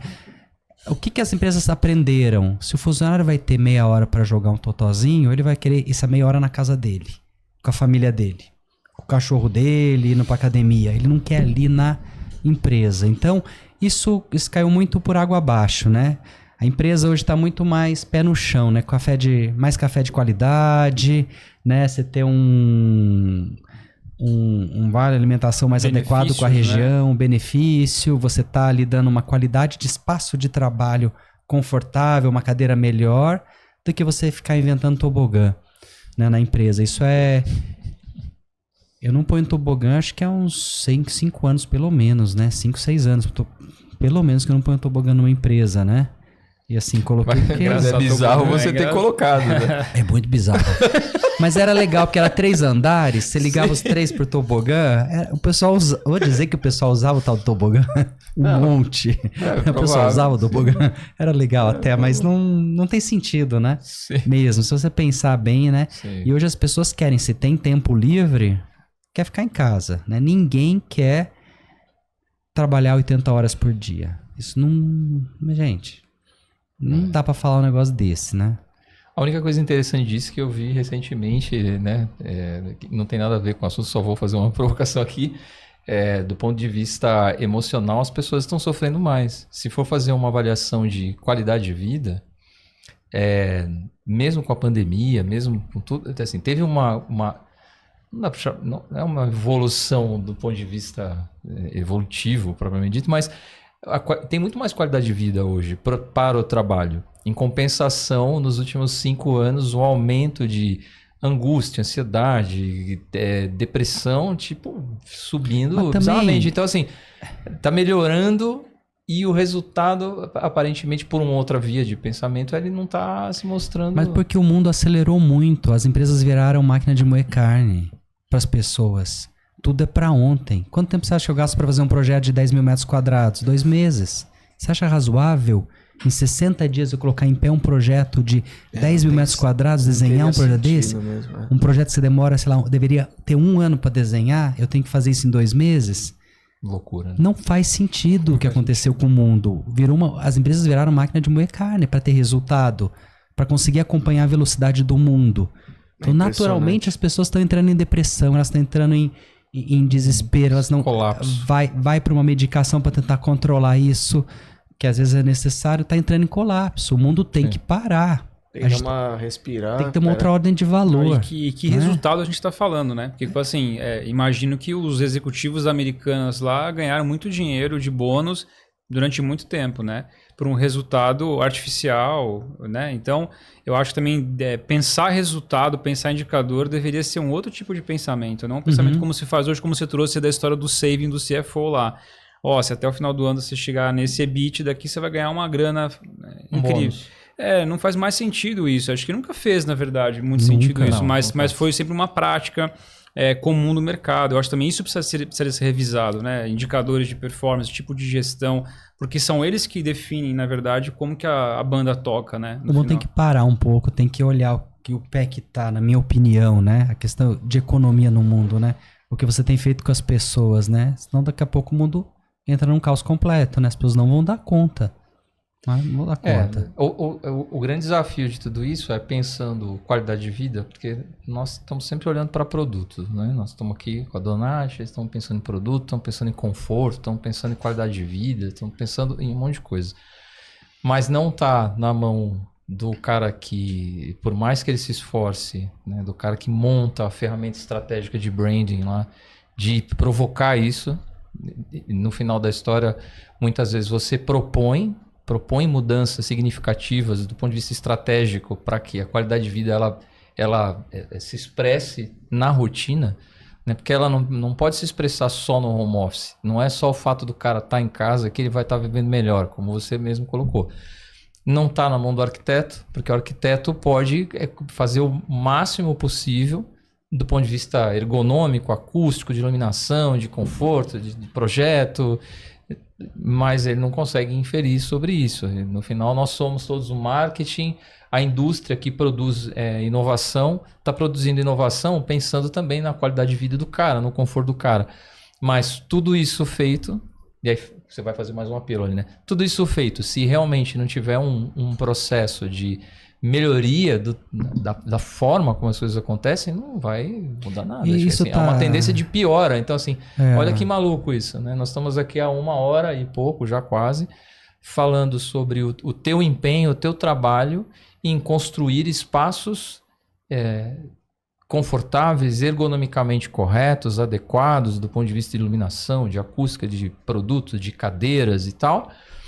E a contramão da história é que a vida vai piorando em função da velocidade da impressão de pressão que esse cara está sofrendo, porque ele está na casa dele e no final está sofrendo mais pressão do que se ele estivesse no escritório. Eu acho que muitos dos agentes que fazem a máquina de moer carne andar, na verdade, são pessoas que estão muito mecânicas, respondendo ao status quo que sempre teve por aí. Por exemplo, a gente estava lá na Donat lá aquele dia, e aí o sujeito fala assim, mas meu cliente quer preço. Aí o Cláudio está dizendo, eu entendi que o seu cliente quer preço, mas eu estou te mostrando aqui, isso aqui, benefício, tá. Mas às vezes tem cliente que não adianta, né? Então a gente meio que está submetido a algumas lógicas do tipo assim, eu não vou nem discutir com esse cara, eu vou oferecer preço e foda-se e vou resolver a minha vida.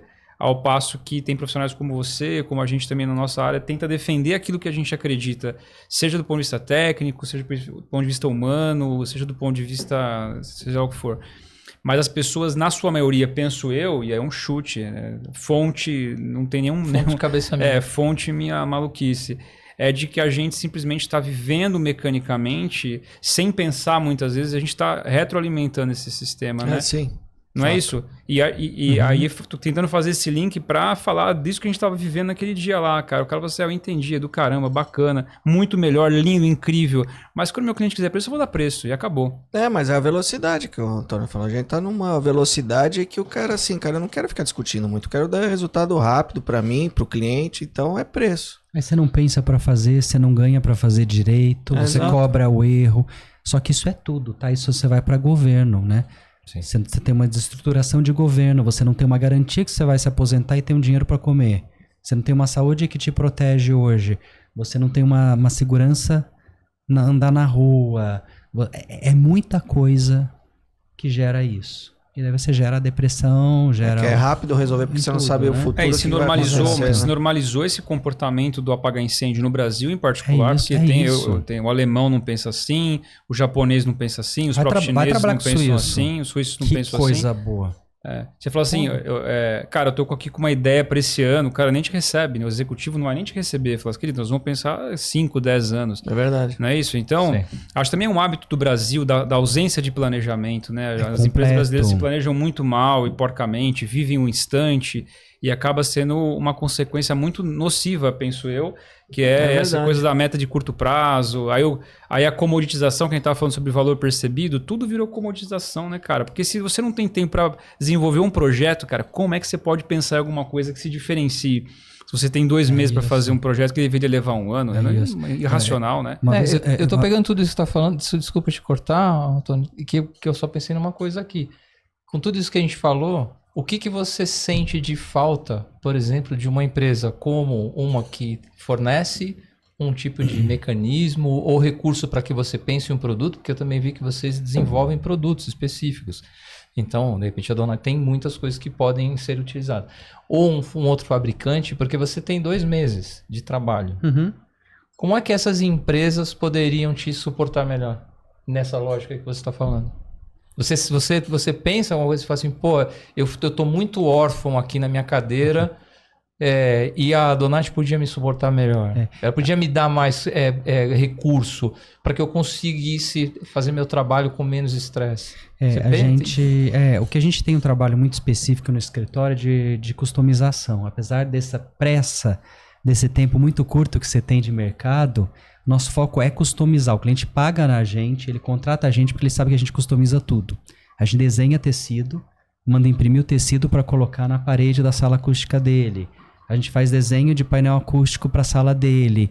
A gente escolhe um tecido que ninguém usa numa cadeira, que a gente faz usar para aquela cadeira, porque a gente quer aquela cadeira só na sala dele com aquele... Então a gente trabalha muito em customização, né? A gente é muito feliz quando tem uma parte da cadeia de fornecimento que embarca com a gente nessa velocidade que às vezes é muito louca, nesse tipo de customização, né? Que os nossos projetos são extremamente customizados, apesar do pouco tempo, né? E a gente gosta e o cliente quer isso da gente, né? Então, quando você tem um fornecedor que embarca, que tá junto, que faz, pra gente é o melhor dos mundos, né? E a gente mexe em muita coisa. Mexe em linha de mobiliário, mexe em tipologia de iluminação. Nossa equipe de iluminação desenha, redesenha a luminária para cliente específico. Então, eles fazem isso. Tem uma equipe só de iluminação, só para isso, para customizar. Então, é uma loucura. Eles põem as fábricas enlouquecidas. Mexe em piso. A gente, às vezes, manda imprimir piso, carpete nos Estados Unidos para trazer desenhado pela gente. Então, a gente faz muito isso. Então, quando tem um fornecedor junto, nesse tema é muito legal. Muito bacana. E lá na Donati tem Lab Day, né? Para quem quiser, fala um pouquinho sobre isso, né, Cláudio? É justamente a customização. Hoje a cadeira de escritório com a tecnologia Donati, ela, de novo, a gente parece um Lego, né? Você customiza um produto de várias formas, dependendo como o cliente deseja o produto. E é interessante ele falando, até peças que você pode customizar, por exemplo, o tecido, forma do encosto, bem rápido. A gente tem essa tecnologia assim. Porque, de fato, a Donati percebeu isso, né? A gente tem que ter flexibilidade. Mesmo a gente ser uma indústria que faz produtos seriados, você consegue, com os componentes, ir trocando e fazendo peças únicas, né? Uhum. Como o Lego mesmo, né? De montagem. Legal. Muito bom. Bom, a gente acho que já está quase encaminhando para o final aqui, né? Do nosso bate-papo. Acho que está sendo bem bom, assim. Então, vou fazer uma rodada de considerações finais aí, para a gente poder encerrar. Tentando fazer esse fecha, né, o discurso aristotélico, né, a peroração do nosso argumento inicial, que é o valor percebido, né? Então, como é que a gente pode gerar mais valor percebido nesse mercado, nessa união, nessa junção de agentes, no marketing, né? Como é que ele pode contribuir, como que, enfim, cada um vê essa história, né? Quem quiser começar. Comigo? Nossa... Eu acho que o valor percebido também está no tipo de produto que você chega no cliente pela surpresa, né? O cliente está acostumado com os olhos de alguma coisa muito padronizada, né? Quando você ensina ele, quando você leva alguma coisa que salta os olhos e você leva o embasamento técnico, acho que você leva o entendimento do cliente a um outro patamar, né? E aquele patamar é muito interessante, é igual a bicicleta, né? No corporativo, você levou para aquele patamar, ele nunca mais desce. Sim. Ele pode até não ter o dinheiro para aquele patamar, mas ele vai saber que aquele é o patamar, é ali que ele tem que chegar. Tem um né? clichê que diz que todo mundo gosta de coisa boa, né? E você tem que ajudar a ensinar o que é uma coisa boa, né? Para o cliente não ter percepção errada, não ter o valor percebido errado, né? Sim. Tem que ensinar o que é coisa boa, né? Sim. Da minha parte, no entendimento, acho que todo mundo é de acordo. Tá muito mais próximo do cliente, né? Quando a indústria fala o meu cliente. Tem que identificar de fato qual é o cliente e dar valor a isso que ele espera. Surpreender, dar muita argumentação por que ele tá realmente comprando aquele produto de valor. E tá mais próximo desse cliente, que na verdade é o usuário, é ele que vai usar. Né? Então, sempre estar mais próximo e capacitar o cliente, o vendedor, a arquitetura, tá próximo da arquitetura, né? Eu sou engenheiro, não sei se eu te contei. E sempre teve esse negócio do engenheiro, arquiteto. Eu prezo muito isso, arquitetura, designer, que é justamente que dali começa. Esse sonho, essa agregar o valor tem que estar muito próximo. Então, como fabricante, está próximo do cliente e próximo do que influenciam, que agregam valor, né? Eu acho que essa cadeia tem que realmente estar unida quanto a isso e pensar como você falou, né? Pensar e olhar o que de fato você está fazendo, agregando valor e o que faz de bem para a vida, né? Para o nosso dia a dia que é tão maluco, tão estressante e mesmo que tenha que apresentar 2 meses um projeto, pelo menos meia hora, dá uma parada e pensa aquilo que você vai propor para a sociedade. O que você está fazendo? Qual é o seu propósito? Né? A gente falou até do governo. Qual que é o propósito do nosso país? Sim. Qual é o propósito da nossa empresa? Qual é o propósito? O que a gente está fazendo? Fazer por fazer? Eu acho que não, né? Quando a gente fala assim, todo mundo quer produto bom, nosso propósito é esse. Tem que fazer, tem que insistir nisso, não pode realmente desistir. Acho que eu vou aproveitar também, eu tenho um presente aqui pro pro Antônio. Temos novidade então, hein? Aí, Antônio. Na verdade, a gente sempre preocupado com conteúdo. A gente fez uma parceria com o Jonathan Olivares. Ele é uma pessoa de mercado que hoje é VP de uma grande empresa de cadeiras. E ele começou a perceber assim, poxa vida, tem pouco material, pouco conteúdo para desenvolvimento de cadeiras de escritório. Aí ele falou, caramba, para eu desenvolver cadeiras de escritório, eu preciso de componentes. Falou, peraí, então eu vou falar de componentes de cadeira de escritório. Então, é um livro que a Donati apoiou, né? É um livro muito interessante que conta a história do desenvolvimento do produto cadeira de escritório, mas pegando elementos como componentes, principalmente pessoal criativo que gosta de ver realmente como que desenvolvimento de produto. É um livro bem interessante. A gente fez uma edição especial que tem um encarte, que é um complemento do material que ele fez, né? Então, tô deixando aqui até para agradecimento pelo seu tempo. Obrigadão, hein? É bem interessante esse livro. Ele inclusive tem nas livrarias do Brasil, só que é sempre em inglês, né? Não foi traduzido para o português.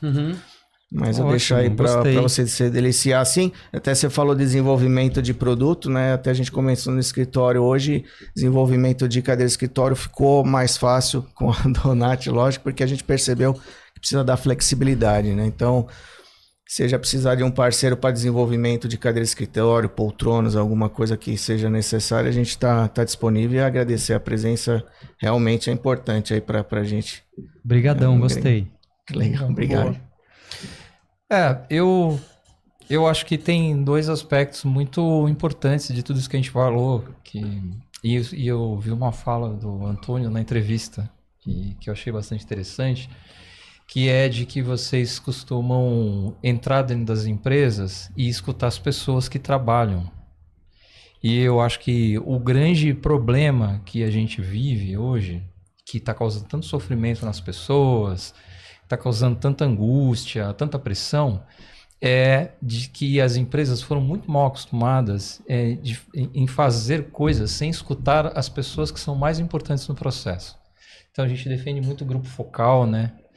E eu sempre digo, como eu sempre trabalhei com marca, eu sempre digo que marca é sobre pessoas. Então você falou da história das bolsas, né? E para mim é muito rico quando eu vejo um produto que tem um puta valor agregado e você sabe que o custo dele deve ser R$2.000 e ele é vendido por 100. Pô, animal, dúvida. Cara, porque você tá vendendo história. É isso aí. Pô, e a história, ela deveria de fato valer mais do que o custo da matéria-prima. Matéria-prima é matéria-prima. Matéria-prima não deveria ser tão custosa, porque o mundo tem matéria-prima em abundância, com raríssimas exceções, e as que existiam, elas felizmente vão acabando. Então, quando o cara usa marfim de elefante, ela não deveria ter valor, porque você está destruindo para você ter um produto, não faz nenhum sentido. Então, eu acho que o que eu gostaria que acontecesse, né? E eu acho que a gente vive provocando isso, né? Nas conversas que a gente tem, eu gostaria de acreditar que as pessoas escutassem o material que a gente produz e refletissem sobre essas questões, do tipo, a gente precisa desacelerar um pouco.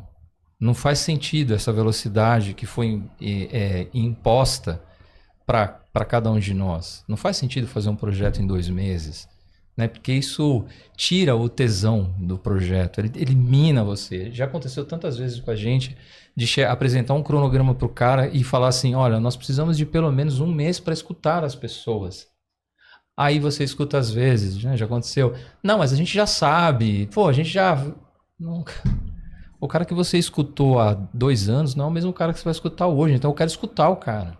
Eu quero fazer o grupo focal. Eu quero trocar ideia. Eu quero entender o que o cara quer. E essa é uma primeira parte que eu acho que ela é fundamental para qualquer coisa. Se eu não escuto quem de fato precisa... E hoje, do ponto de vista de cadeiras e de assentos e de ergonomia, o cara que vai usar essa cadeira está em casa. Ele vai para casa dele. Se não tem um arquiteto, como na maioria dos casos, o cara não tem. Ele não tem um arquiteto para orientá-lo, não tem um decorador que não sabe muito de ergonomia, mas já seria um cara que poderia dar uma pista para ele. Não tem a empresa que vai lá e fala para ele, cara, não compra essa cadeira no Magazine e paga R$100, isso vai te fazer mal. Ou vou te subsidiar, isso que seria o correto, já que o cara não vai ter um custo dentro da empresa. Então, acho que essa é uma perna da história para mudar. E a outra perna são as áreas se conversar mais, né? Então, os arquitetos conversarem mais com os caras de branding. Que são poucos, raros. São poucos. E... no processo de construção, a galera de branding conversar também com os arquitetos, né? Porque acho que a gente viveu um período da história em que parece que cada pessoa tem seu grau de conhecimento e não precisa do outro, né? Você falou do RH, né? Eu tenho várias aspas sobre vários RHs que eu conheci que não são RH, é uma área de departamento pessoal no máximo. Então, assim, que as pessoas conversassem um pouco mais. Porque quando você conversa, é muito mais fácil você dizer para o cara, olha, cara, sabe por que essa cadeira custa X? Porque ela vai durar 20 anos. Você tem a sua cadeira há tanto tempo assim. Eu tenho minha cadeira lá, já está indo para quase 20 anos. E é extremamente confortável e ela está com o couro um pouquinho desgastado, mas, meu, se bobear, ela dura mais 5, mais 10.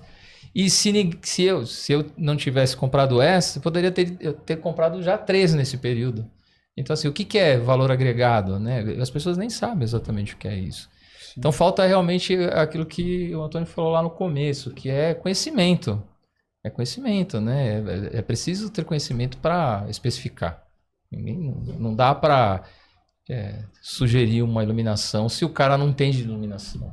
Né? Valorizar a competência, né? Isso que você falou das faculdades, a gente fala tanto sobre isso porque a gente trabalha com faculdade.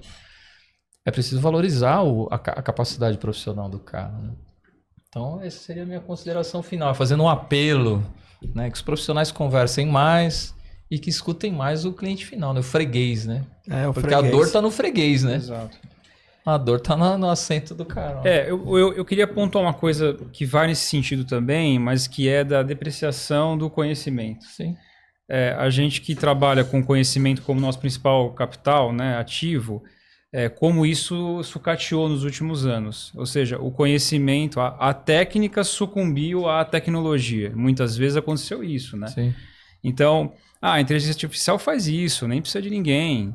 Ou essa câmera aqui não precisa nem de um cara que entenda esse negócio, é só colocar essa câmera aí, filma e vai ficar bonito igual. Então, a arte em si, né? Se você pegar a música, por exemplo, hoje quem ganha dinheiro com a música, nunca as gravadoras, né, ganharam tanto dinheiro na história, porque elas são sócias dos streamers, né? Dos streamings. E o Spotify, pelo menos é o que parece nos relatórios lá financeiros, ele tá ferrado.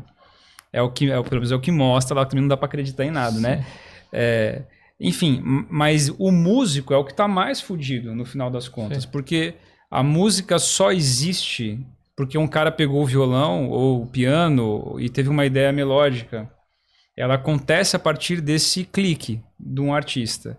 E esse cara tá ganhando porcaria dentro de uma estrutura que cada vez mais gera mais dinheiro. Então, isso também é a depreciação absurda, e acho que no nível mais absurdo, do conhecimento, da dedicação, do sentimento, da técnica, do esforço, do suor de muitos profissionais. Né? Então, eu acho que isso é um apelo aí ao capitalismo. Né? Não é capitalismo. Não, é capitalismo não. Mas é um apelo para todo mundo, para que a gente também valorize as coisas, né? A cultura, a arte, a capacidade do outro. Quando for um cara fazer marcenaria na tua casa, não vai pedir desconto pro cara que é um trabalhador independente. Porra, não faz nenhum sentido isso. Né? Valoriza o trabalho do sujeito. Começa daí, né? Desse tipo de coisa. Então, eu acho que essa questão do valor percebido também é um pouco de culpa nossa, de ceder, assim, sistematicamente, como sociedade, a essa imposição de que o lucro acima de tudo. Sim. Eu me lembro de ter perguntado isso numa aula que eu dei para um aluno lá, falei assim, cara, que você acha sobre negócio? O lucro acima de tudo. O que significa isso, meu irmão? Ele falou assim, não sei. Então, ele não sabe, mas quando ele assumir uma posição de executivo, se já não está nessa posição hoje, ele vai levar essa lógica do lucro acima de tudo. E aí chega um acionista e diz assim, meu irmão, se você fizer um EBITDA de tanto, eu vou te dar uma porrada de dinheiro que vai te enriquecer. É óbvio que junta a fome com a vontade de comer, tá certo? Então acho que tudo parece estar meio injúdice, mas quem paga o preço é o trabalhador, que ganha menos no final das contas. Né? O conhecimento é menor remunerado. Quem mais está aí na vanguarda são as techs da vida. Sim. E, tipo, isso não é sobre conhecimento exatamente, é sobre poder, é sobre influência, é sobre uma série de outras coisas. Então, fica um apelo a sei lá quem aí que tá ouvindo. Agora você falou um negócio da arte, eu me lembrei de uma coisa que eu ia perguntar. E como foi essa história do... Já tá finalizando, mas temos 5 minutos, né? Temos. Que é um assunto legal. Você falou da arte, o Cláudio pegou um livro que conta aí a trajetória e vocês fizeram um livro do Edifício Itália. A gente fez. E a gente conhece, né? É o Edifício assim, Itália, já nós, tivemos lá algumas vezes. né, conhecemos o prédio, tudo. Isso surgiu dessa vontade de pegar alguma coisa e transformar em história? É bem simples. A gente escolheu Itália, um prédio icônico bacana, vamos mudar para lá, vamos sair da Faria Lima. Itália fazia todo sentido pra gente. E eu tive uma brilhante ideia, vou comprar livros do Itália para mandar para os clientes. Né? Ideia genial. Até que eu descobri que não tinha livro sobre Itália, sobre a história sobre Itália. Cara. Tem um livro ou outro que você tinha lá um capítulo, 4 linhas, 3 linhas sobre Itália. Eu falei... Aí eu tenho um amigo que tem uma editora que faz livros sobre encomenda e tudo mais. Ele ajudou a gente. 3 pesquisadores entraram nisso. Então foi uma super pesquisa profunda da história do Itália todo, né? Pesquisa fotográfica, de história do círculo italiano, como tudo aconteceu. E a gente conseguiu montar um livro muito consistente sobre a história do Edifício Itália. Que legal. Para mandar para os clientes. Que tem uma importância histórica incrível para o imigrante italiano, né? Acolher uma série de pessoas, Balduco, Evaristo Comolatti, um monte de caras lá. Exatamente. Né? E a história do prédio é incrível, a história da concorrência é incrível, é tudo muito bacana. O prédio em si, a experiência de trocar de elevador para subir no terraço, exatamente. É muito legal. Vale a pena conhecer lá. Tá lá, firme e forte o prédio. Bom, então tudo surgiu da necessidade de presentear. Foi tudo isso para você ter um presente. Pois é, e na verdade a gente fez um livro, é o livro que tá lá, a gente fez muita impressão, acho que foram quase mil cópias. A gente dá muita coisa ainda pro condomínio para ele dar para as pessoas de presente, tem a venda, a gente dá pros amigos e tudo mais que é importante, né? Acho legal. Que isso era importante para nossa mudança. Antônio, obrigado demais por você ter vindo, foi um prazer enorme aí conversar contigo, muito divertido, gostoso, obrigadão mesmo. Obrigadão, gente, eu que agradeço. Cláudio, valeu de novo aí pela oportunidade. Obrigado a todos vocês, obrigado. Você não. Adeus.